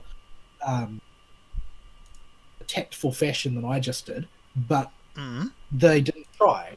What they tried to claim is that, oh, well, it's just an accident. We're really trying hard not to make her look sexualized. Like, they mentioned a lot of the arguments that I did in their response to it, but they seemed unable to wrest themselves away from the idea that they had committed a sin by producing this design. Like, never mind that the realities of both design and marketing were behind them. They could not stand the thought that they had been called out on something that, you know, was considered by the orthodoxy to be evil. And so they ended up in this ridiculous pantomime of bowing and scraping and the sort of very sickening sort of toadying, oh man, we should have prioritized searching for other ways to solve this problem, especially because the end result didn't land well for many players. Number one, I dispute that player's comment. Yes. And number two, why should you have prioritized searching for other ways to solve the problem? Number one, you don't know if there are other ways to solve the problem. Because I can tell them now there isn't. Because of the way the design constraints are and the way the human visual cortex works. And the fact that everybody has always been using this solution because this is how you do that. You can discern that a character is a woman via secondary and tertiary sexual characteristics. So it's just such meaningless pap. Yeah. And the real problem is that we don't know if this is just going to be lip service and they're just going to trot out this excuse every time, because I could almost respect that level of cynicism. I get the impression they are, but yeah, it's like they're bowing and scraping to make these loud, obnoxious people go away. Like, I don't know why you have to pander to these absolute hypocrites, right? So these are the exact same people that are always squawking, we need more girls in games, we need more girls in games. Yes, we do, because they look nicer than boys, but not for the reasons y'all want. But anyway, tangent aside, they will then turn around, you put a girl in the game, they're like, oh, this girl's too sexy, make her fat. And then like, and then they're like, oh, okay, that's perfect, now make all the girls fat. And then it's like, okay, you can only design fat girls now because that's realistic. This is how their line of thought goes. No, it's not. It's not like that. That's like one segment of the population thinks like that. The bigger portion of the population has you in an even more obtuse catch-22. first of all, they'll say this character is sexy, that's not appropriate. And then when you design a character that is not sexy, they will say this character is just a man who's been made into a woman to satisfy us. That's not appropriate either. And then if you decide to make, if you decide to go the fat route, remember there was a game that came out a while back called Fat Princess? Yeah, I remember Fat Princess. It got done for fat shaming by the same group of people. But Fat Princess was fun. Yeah. Yeah, it doesn't matter because they aren't interested in whether it's fun or not. They're interested in whether it supports their agenda. This is the same argument with Far Cry. They don't care about the game. They care about which agenda it supports. And they thought Far Cry was going to be the anti-Trump game. I don't know why exactly they thought that the game was going to address that specifically, but they thought it was going to be the anti-Trump game. It wasn't. That was their only concern. Which agenda did it back? With LOL, every time they bow and scrape and make these platitudes, they think that LOL is going to be their company, like Riot is going to be their company and is going to satisfy them, and then they get butthurt when it turns out actually they care about their bottom line an awful lot because they don't want to go broke. And every time a company decides that they care about satisfying these people more than their bottom line, the game bombs. This happens constantly in Hollywood. This is why we've got all those awful movies that have no value as art but win Oscars because they're designed to appeal to the political tastes of a certain class of people who give out Academy Awards. Yeah, regardless of which personal philosophy that's going to get stuck in a hypocritical loop that the people are yelling at you have, the fact of the matter still remains: these people don't play your game. These people are not buying your product. These people do not actually care about anything other than what they see in front of them does not agree with them. And it must be brought down. Therefore, you're catering to a group of people that is going to do nothing for you but waste your time. Why bother? Why even give a response? Sort of a creeping tendency for this thinking to sort of like creep into the extant gamer populace. But what seems to happen as it does is the more they adopt this line of thinking that their games that they play as gamers should also support a particular political agenda. As they do that, they tend to play less games, so the problem sort of solves itself. Yeah. So it's just... It is not compatible with the gamer mindset, I don't think. You can't have you can't value strong political opinions in your games and still want to have fun in your games. You can only look for one or the other. If you're I mentioned on previous shows, Wolfenstein tried to do it. They tried to make an ultra pro-communism game. But, most people don't want to be preached in their game. They want to shoot some Nazis because that's what Wolfenstein's supposed to be about. Shooting some Nazis, just because the Nazis were the alternative party to the communists on the far left doesn't actually mean that people want to be communists, because maybe they don't exist on the far left like the Nazis and the communists do. They don't. Maybe they don't have much of an opinion at all. They don't want extremist political philosophy funneled into their ears every 5 seconds because the game wants to, make everybody who's not agreeing with it the KKK. The game suffered. It suffered in story and it suffered in uptake as a result of it. And hopefully they'll learn their lesson when they look at their bills that come in, because people don't want this. They don't want it. Especially not in video games. There are platforms where you can get away with this stuff. Like Hollywood. There's been you can get away with this in movies. You can get away with this in some literature, sexual literature. But you can't get away with this in video games. This is why the game community has been lashing back so hard. We already, in the game, are focused on gameplay and the story itself. If the story is not good because we're being preached at, we're going to be mad regardless of what your views are. You could be you could line up with my views perfectly, and the game's just about political hoo-haing, I'm going to hate your story. You can't do this. It's terrible. And it's not a story case in League of Legends, but still. Yeah. We do not care. You don't, especially games like League of Legends that are all gameplay. We do not care about your politics. If you're playing League of Legends, you're playing it to go push down towers with a character's moveset, and you might, if you're obsessed like Skins I was, care about how the character looks and how cool or awesome it is. But generally, whether it fits a political alignment or not is not at the forefront of your thoughts. The very concept of League of Legends being a political force is just completely absurd. It is kind of funny. How do you arrive in that place? where you think that, you know, this Dota clone game is supposed to be, you know, making a stand for my political position or something like that. Like, what happens if you play games with that mindset? How do you ever enjoy anything? Nah, beats me. Okay. Dear God, Tower of Babel was a great idea. Please perform it with Twitter again. Signed, Ari. At any rate, the whole story is going to be a storm in a teacup. Like, business will continue as usual at Riot. Nobody is going to organize a boycott who matters. Like, there's nobody who actually cares about this who spends any money on LoL, if indeed there are any who play it who care about it. Like, I've seen this particular movement come up time and time and time again on World of Warcraft, but Blizzard has the confidence in their titanic position to say, you know what, this sells, and we're not going to stop doing it just because you're mad. Like, they're tactful about it compared to me, but that's essentially their stance. Riot should take the same stance, because they have the power in the industry to do so.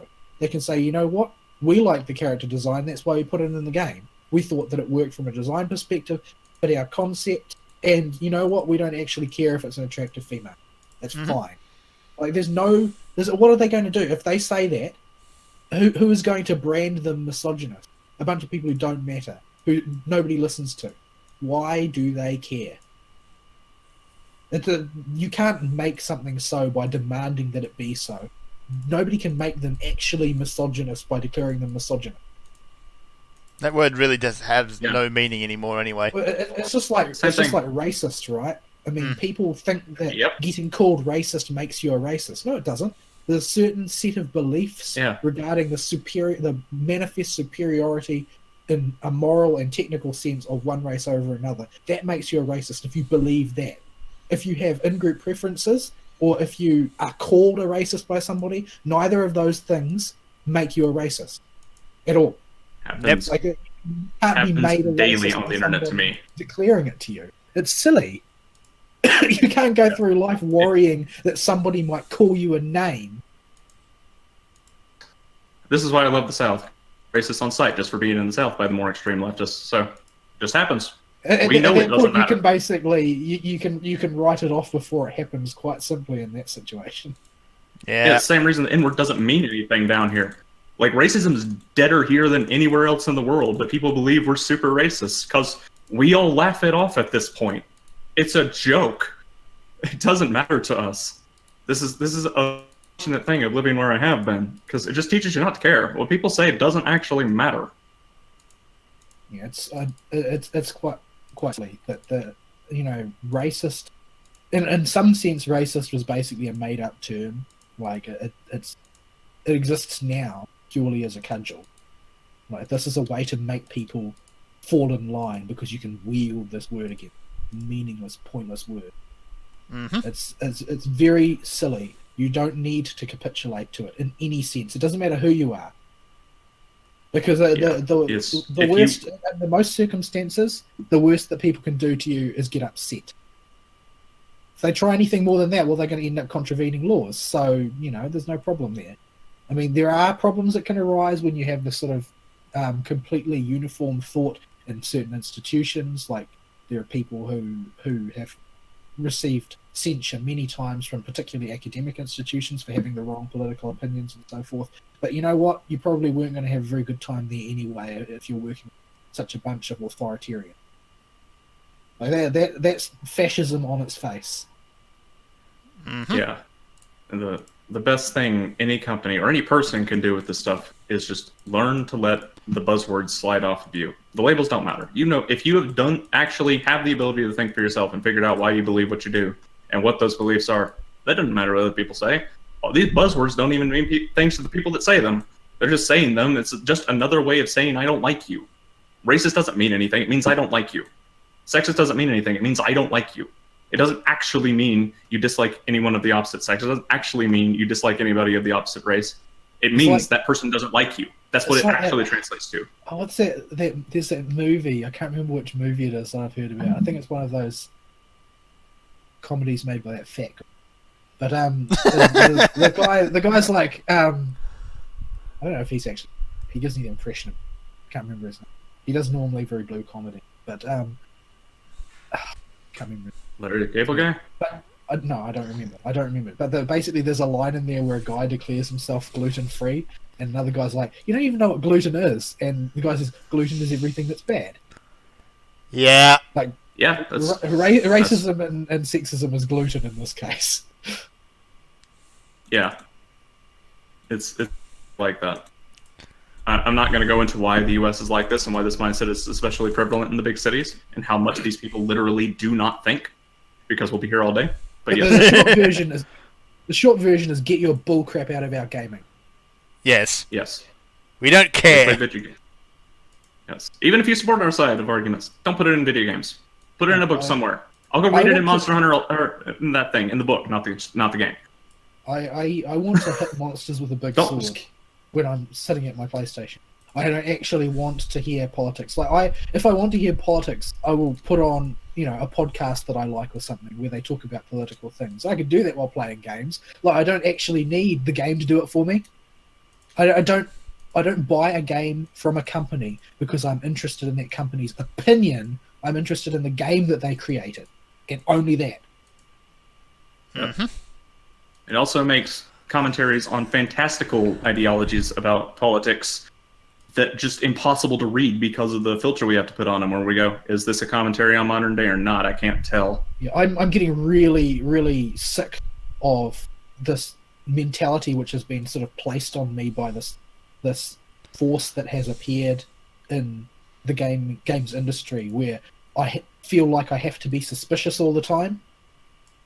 Because the fact is that they have been injecting politics into video games, and I feel like I'm obliged to see it there. And when it goes away, I don't even know if I'll be able to tell because of what they're doing.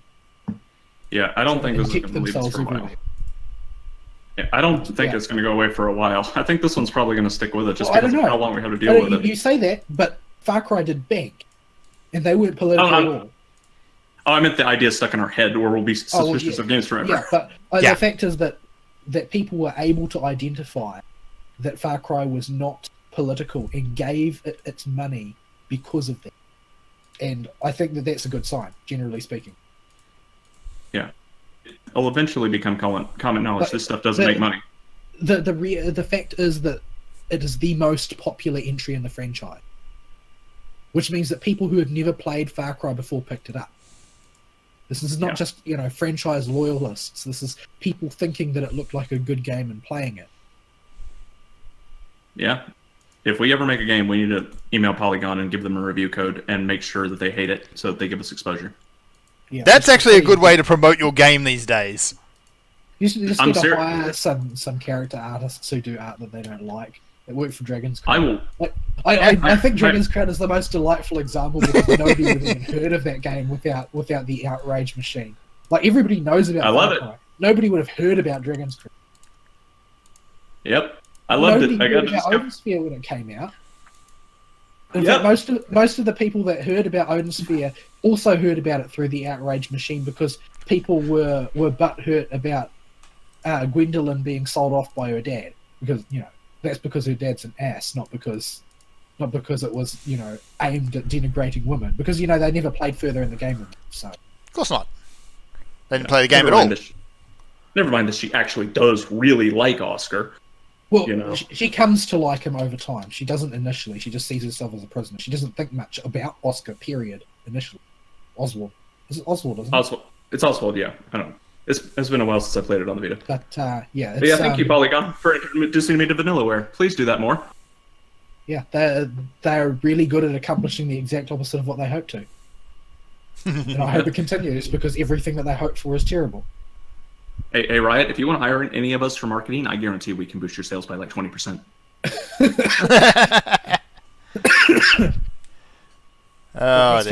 Next topic. What have we got? Your turn, Fern.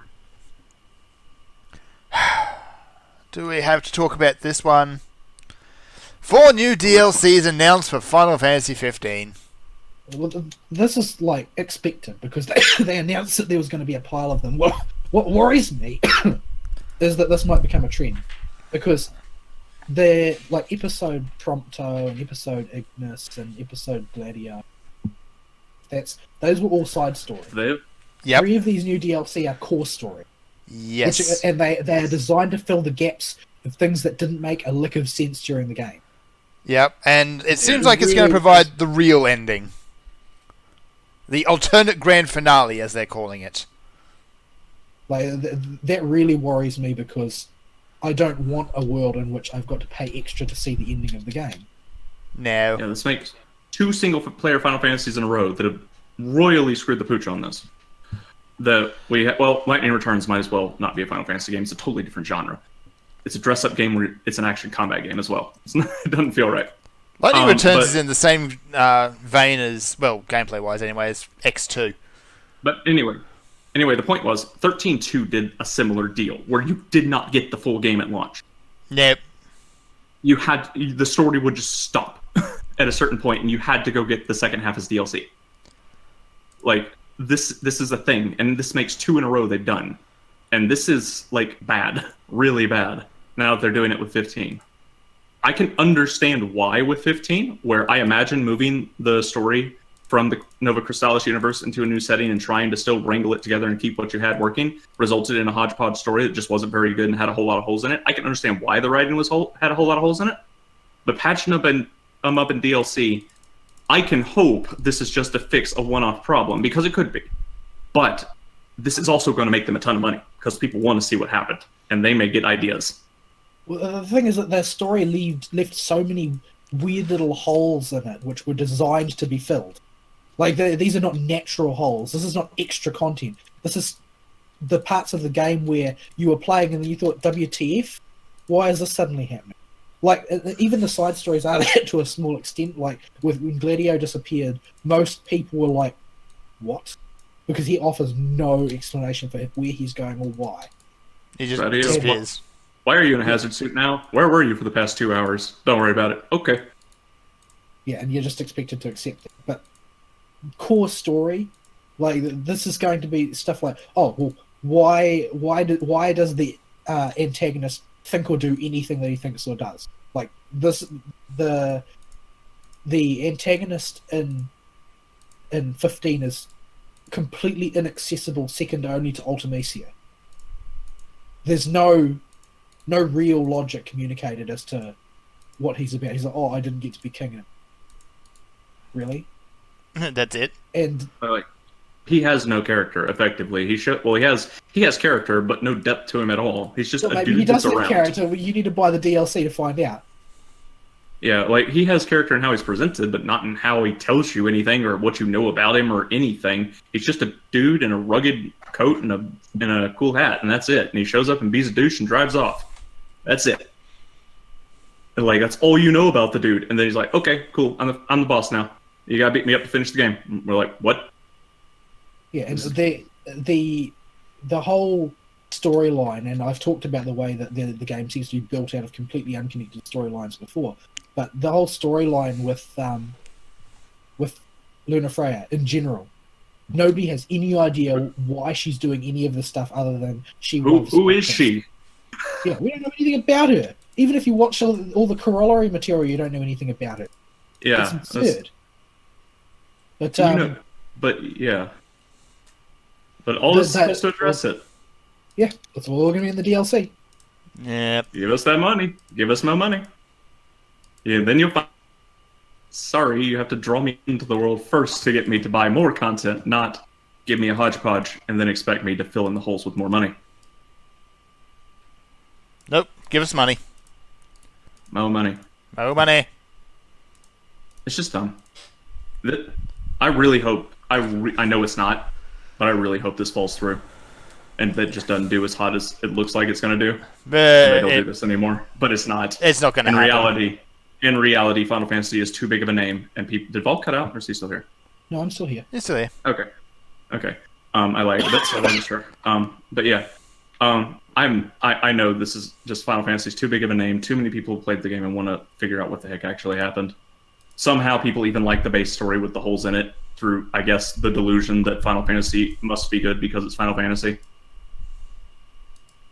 I don't know. A lot of people like the voice acting like that. That's been held to be particularly good by a number of people, and I don't think that's it's it's average. Well, that's just like that's meme tier. It is meme tier. And I don't think it's necessarily though that the game's voice acting is great so much as most games' voice acting is appalling. Yeah, it is average tier for all things I know that are imported that I've listened to. But all I can think of is that's it and the ultimate flavor experience. Oh dear. That's the only lines I can remember out of the game, and none of them are serious moments. It's bad when your voice acting only highlights in the meme tier funny moments. Ugh. But yeah, I don't even know how people like the base game. It drives me crazy. I want this game to go away. I want to forget about it. Nope, they've got to get justify all that development time and make all their money back. Yeah, and I think this is how they're going to do it. I'm just worried that it'll work too well, and they'll think, "Hey, this was an excellent money spinner. We should do this every time." No. Please no. Next Final Fantasy that comes out, I want it to be a complete experience. Just one-off, buy it, done. They need to get a handle on the size of their games in order to accomplish that. Yes, they do. Like it's not a matter of making the game shorter or longer. They need to manage their project so that the project is the right size. A project that is doable within an established time frame, and not, some bizarre exercise in trying to continue making a game without making it. I'm really confused about its development process. I don't really understand what they thought was going to happen, or when it was supposed to be finished, or what their strategy was for getting there. There's an awful lot that we don't know about it. And generally speaking, the whole thing seems to be very silly. Even if you just take the time, the reported time they shifted from the Nova Chrysalis universe in verse 13 to 15 as its own proper universe, the development cycle has conflicting reports of what happened with the delays. It's another Souls situation where we just don't really know. Some people are saying one thing and other people are saying another. I can't find out what happened to the story and why it's got so many holes in it, no matter how hard I've looked. I really hope the reason it's like that isn't because they were planning this the whole time. I'm hoping this is a patch on a problem due to development being mismanaged. That is the best case scenario. Because then they might not do it again. But I don't know. I don't think I'm that optimistic about this game. Yeah, it's sort of sad to see a franchise go down this way. Yeah, this is when companies need to know when to fold them. They should have scrapped it and started over, and just said, okay, look, when you just make a brand new game, take all the Noxus crap we had written for the Nova Chrysalis universe, throw it away, make a new story. You can keep the characters' designs if you want, just make them fit in the new universe.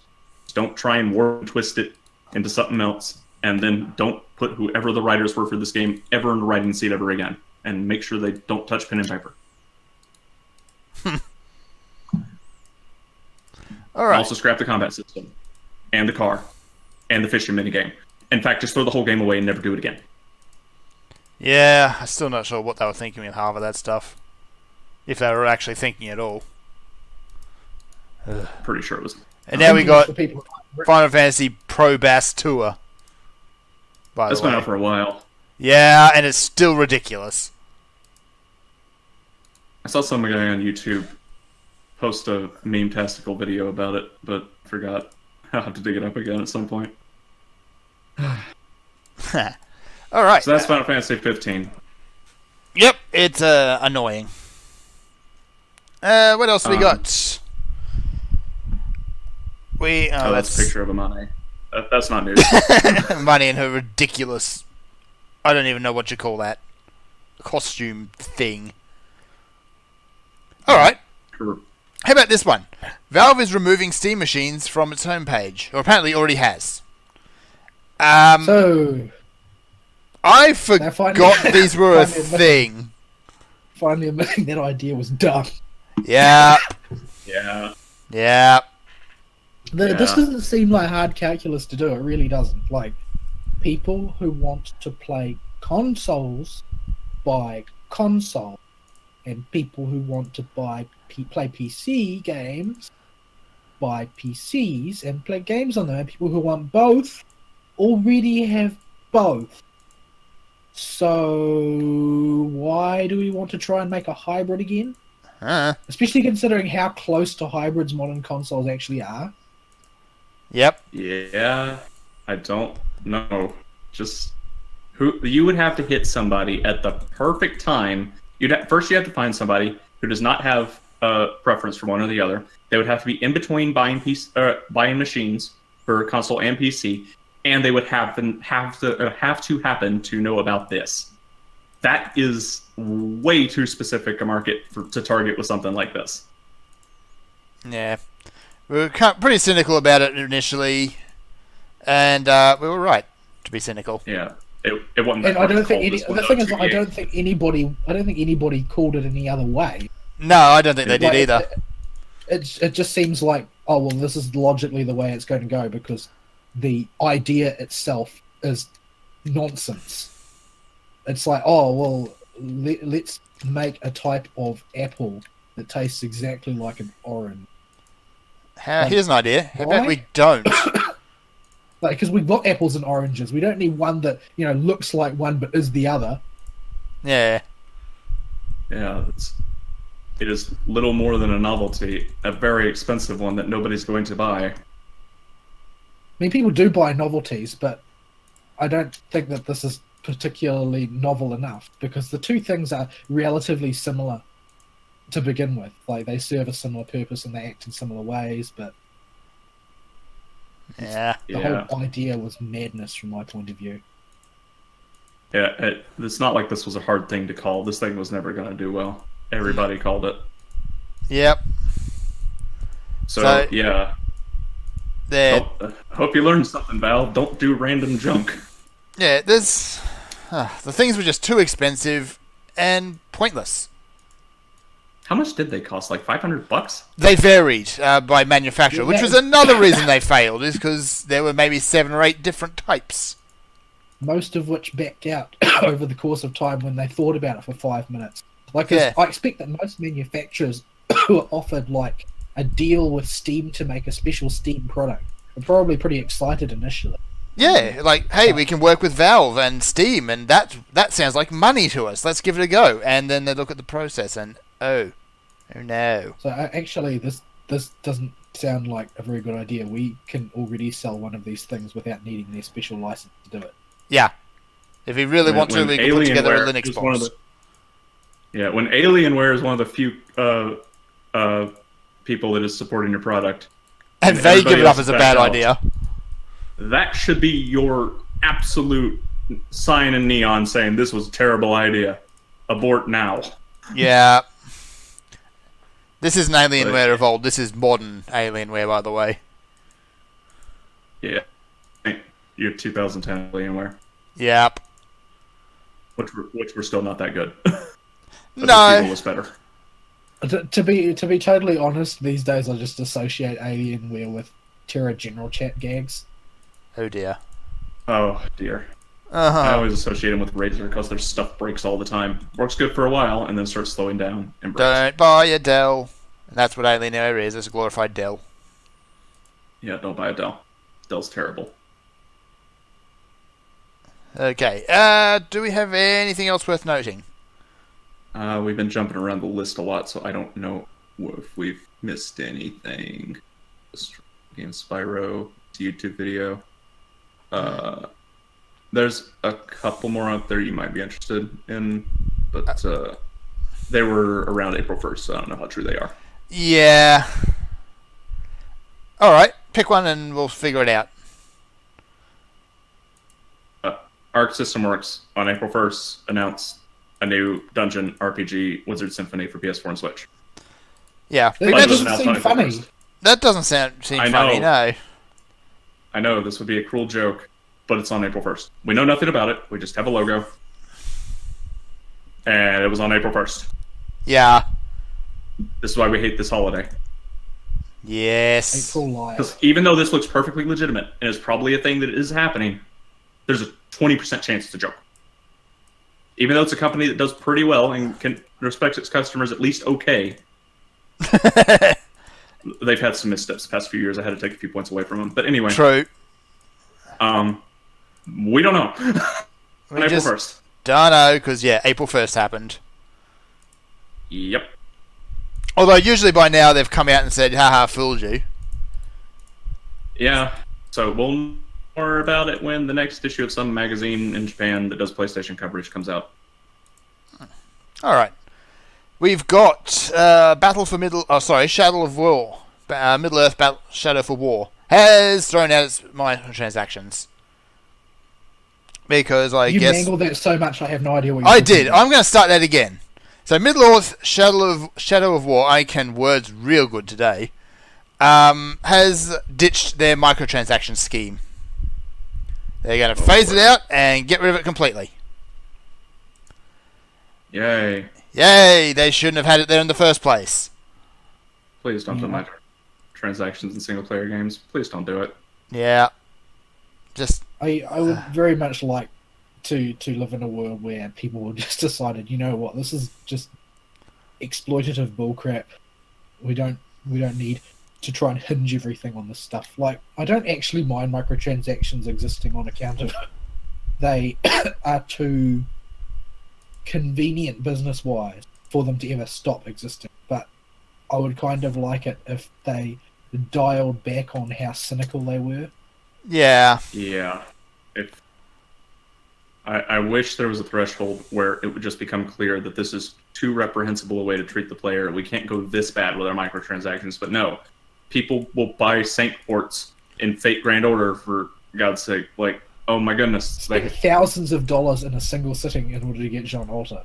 I would like to add. Yes. Yeah, this is not. Although these people. But the Dark God Gudiko compels me. Yeah, there is no depths people won't sink to throw money at microtransactions. This model works. It works too well. This is all on the company's desire to have goodwill with their player base and how bad they want to use microtransactions. So, throwing them out's a good step. Yep. Which means now I can, when it comes time to get this game on a sale somewhere, I can now play with Bruce the Orc, guilt-free. Bruce. Still the most ridiculous thing going. An Australian orc, because why not? At this point. Well, because Australia's full of things that want to kill you. It makes sense that orcs would also be Australian. True, but as far as orcs go, Bruce is a fairly jolly fellow. Well, I mean, some orcs are bound to be. I'm sure there are lots of Australians that are jolly about trolling you. That would be all of us. I think what he means is in Australia, death threats and calling you terrible names is a common and happy greeting, and that is how they respect one another. That depends on who you're talking to, but yes. We're not going to repeat those words on the show, because no. No, especially because in America, because the words they use are on our big words of no-nos. Yes. A big list of no-no words. No words is fun. We want to keep that tag on iTunes that says we're clean. Okay, thanks. I think that tag might be a blatant lie. Alright. Not use any words outside of their restrictions. And they're baby swears. Yes. And they're very infrequent. They pass. Yes. Alright. Yes. Anything else? I think we're pretty much done. Yep. And my kicking my butt. Yep, and my internet's starting to take a dump too, so we should probably wrap up. Alright. Closing comments then, I guess. Anjaneth is still a douche. Anjaneth is still a douche. I don't think there are any other monsters that I have the same sort of trouble with as I do with Anjaneth, where... Oh, hang on. Are you doing... You're not doing, what was it called? The Proving? I'm doing the Horizon one. Yeah, that's a Gold Crown Anjanath, by the way. Yeah, I know, because I killed it twice, but it keeps carting me because Anjanath seems to be a creature, and this is worse because you can barely reach it, because it's so big. Yes. It seems to be worse because it seems to be one of the only monsters in the game that most of its normal attacks can just keep comboing onto you over and over and over. Like, if you get knocked down once, he can just eat you constantly, just bash you over and over. And the AI is less likely to step back the way that some of the other monsters do. Yeah, he's kind of a douche like that. For instance, the opposite of this is Legiana, right? Legiana almost never follows through. Mm-hmm. That's why Legiana is so easy to farm. Because if you get hurt, well, Legiana will just basically do a little dance about it. But Yeah. in the case of Anjanath just sees the opportunity and piles in. Yep. It's just really rough. And this one, I can't reach its tail. I can't cut its tail off. It's too big. First. Yeah, I don't reach its kneecaps. Anjanath's one of the ones that's a pain in the butt to get the tail off on. There's a few of them that are just, why are they that high up there? That's The even a problem normal is size this is Anjanath. really tall. This is a gold crown Anjanath, so Yeah. Yeah. I don't know if it's better because the tail droops lower or because the legs are taller. It's worse. It could go either way, I suppose. All right. But yeah, I don't have anything else to say for the week. I've been enjoying my time off, but that ends on Monday, so it was good to back get a to week. work Monday as well because I got my freaking day off cancelled this week past because they changed the roster after they gave me my day. They shifted my day off from Wednesday, where it was scheduled on the old roster, to Tuesday, where it's scheduled on the new roster at 4 o'clock on Tuesday after I've been working. Yeah, that sounds kind of, a bit illegal. Oh, I don't have any legal protections on my. Oh, right, casual. Because it's Yeah. the only one I could get. Yeah. That's Yeah. the thing. But No, he's an introductory position. There's no protection there. Nope, and as a casual, you on are the the whipping upside- boy. on the upside, my copy of Fate Complete Materials 2 arrived yesterday. Yes. Just full of interesting little bits of information. Like every single frame of character that appears in Fate Stay Night is in there somewhere. The cutout one, not the porno CGs or anything like that. But, it's a very apt companion first one, which is the artistic stuff which was put into Fate Stay Night and the promotional material and all. And the interview, it's got an interview for each of the characters with the artist and with Nasu, and they talk a bit about the sort of the thought processes which went into designing them, which are often pretty skeevy considering who they are. And there's a lot to learn about the backgrounds of the characters there as well. Like, I didn't know that Ren was actually based on Alco because at the time Nasu was already writing Witch on the Holy Night, but couldn't be bothered working on it, so just stole ideas from it as suited him. Yeah. The thing you got to remember about Nasu is I like to think of him as a completely smashed historian. That is what he comes off. Somebody drunk off his rocker that's read a couple history books. No, I wouldn't say drunk so much as basically- hallucinogens. He's made up all the bits that aren't written down there, And had changed a few bits that were. such as the gender of everybody. Yes.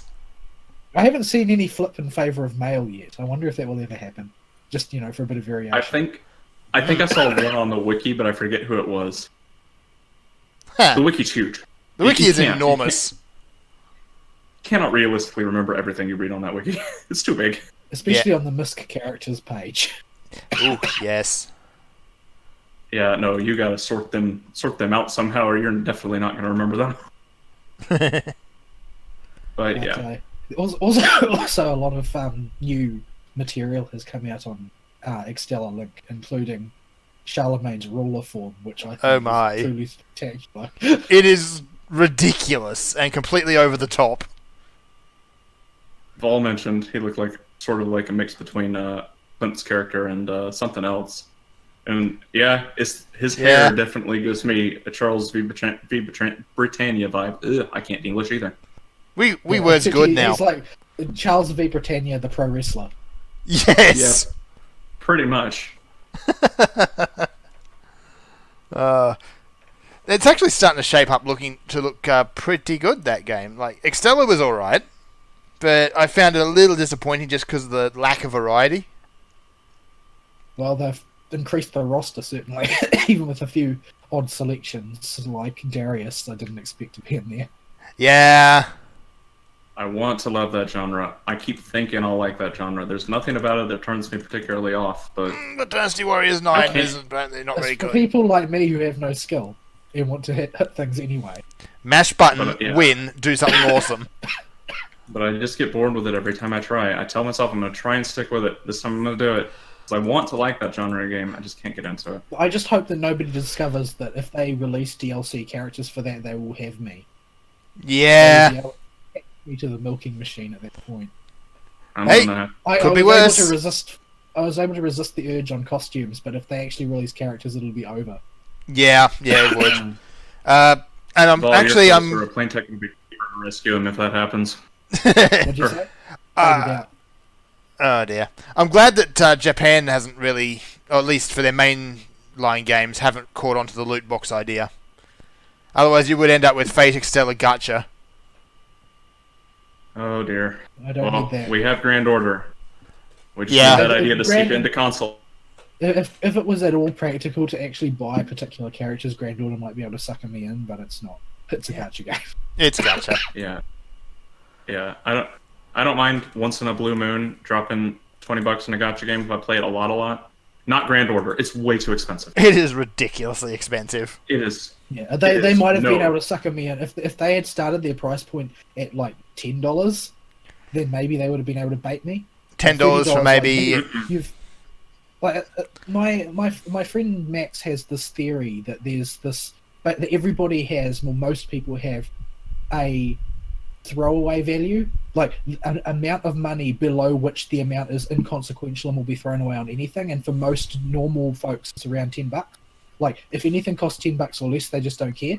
They'll just throw some money at it because it seems inconsequential. My even Steam if library it's is testament to times. that. But $30 is outside that bracket for most people. But you have to be addicted, like in the style of a person who sits in front of the one-armed bandit all the time, addicted, in order to be suckered in at the $30 level. Yeah. Yeah. There are definitely some instances of that. Not always. There are some exceptions to things where I just like can't afford that even at $2. But yeah.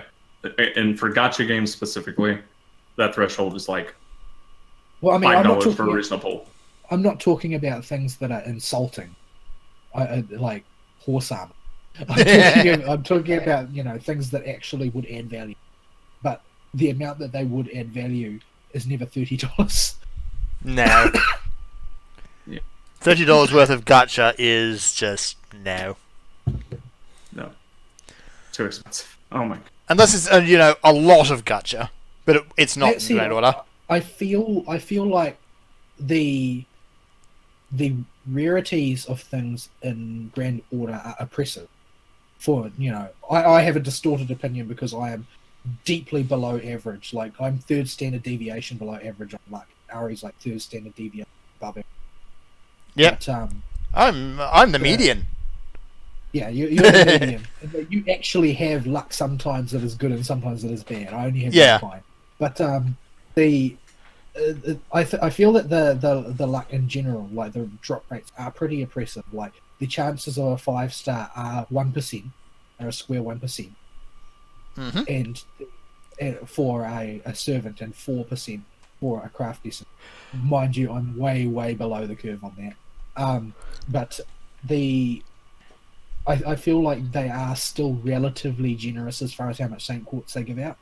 Like, laying aside the excessive abuse that the drop rates heap up on you, I've actually found that they give you a reasonable amount of Saint Quartz. I don't know if that will, once my story progression starts to really dry up, I don't know if that will seem less so, but I think that they give you quite a bit of amount, and they're pretty free with it when maintenance comes around and with events. Yeah, it's the maintenance crystals that give you ridiculous dollar values in crystals. It's like anytime they turn the server off, it's here, have 5 Saints Quartz. As an example though, like they straight up gave you 10 for logging in on April Fool's Day, just because. Yes, they did. Yeah, it's like, oh, that's like a free $10 worth of currency. Like, they're doing everything they can to get you to not buy their stuff because it's just a bad financial investment. And yet, particularly the Japanese player base funnels unlimited yen into this thing. Like, they love it. They spend all of their money on it. I don't know. I think the Japanese culture has some pretty severe problems at the moment, and I think that sort of plays into it. Like in Japan, nobody starts families anymore, so you've got lots of working professionals with nowhere to spend their money, and so they drink it all away and spend it on gacha. Yep. But yeah, well, I can sort of understand them. that because I don't have getting married on the cards anytime soon. Through not because I have distaste towards the idea, but it's because it's simply not a possibility for me right now. But that means that even on my meager, paltry salary, I still have, a not inconsiderable amount of money just sort of chilling in the bank. And if I was the sort of person who indulged in fiscal irresponsibility on a daily basis, I could see myself just dumping it on things like Gatcha. Sad but true. This is where those of you that are responsible learn we need to buy houses at some point. Well, you basically can't. New Zealand is too expensive.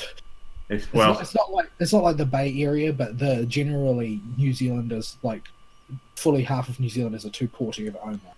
Like they rent for most. I have a house. I want to sell it, except there's a mining company that's driving the property value into the toilet deliberately. I'm going to buy a house as soon as I can before they skyrocket in price But again. I'm watching the counter tick up. You live in a country where an average middle class family could theoretically have a house built to their specifications within their budget. Yeah, y'all need to move here. It's great. That's something for old rich people in this world. Oh yes. Yeah.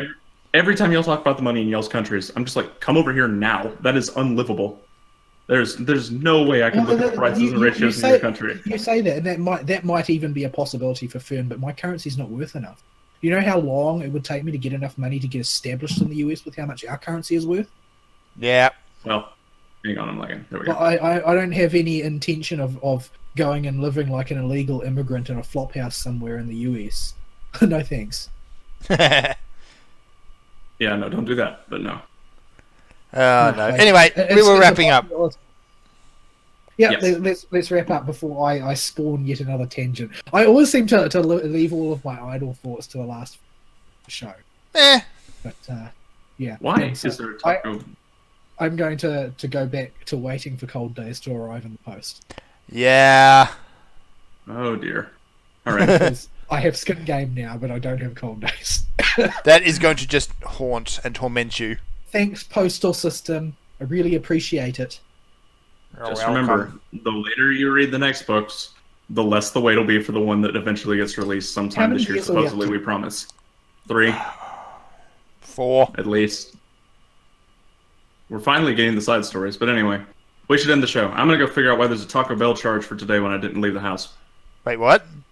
Oh dear. So, on my bank account. Yeah, talking about money made me check my bank account, and there's a Taco Bell charge that I definitely didn't put there. Okay. So, we're going to head out, folks. We'll see y'all next week. Sayonara, bye-bye.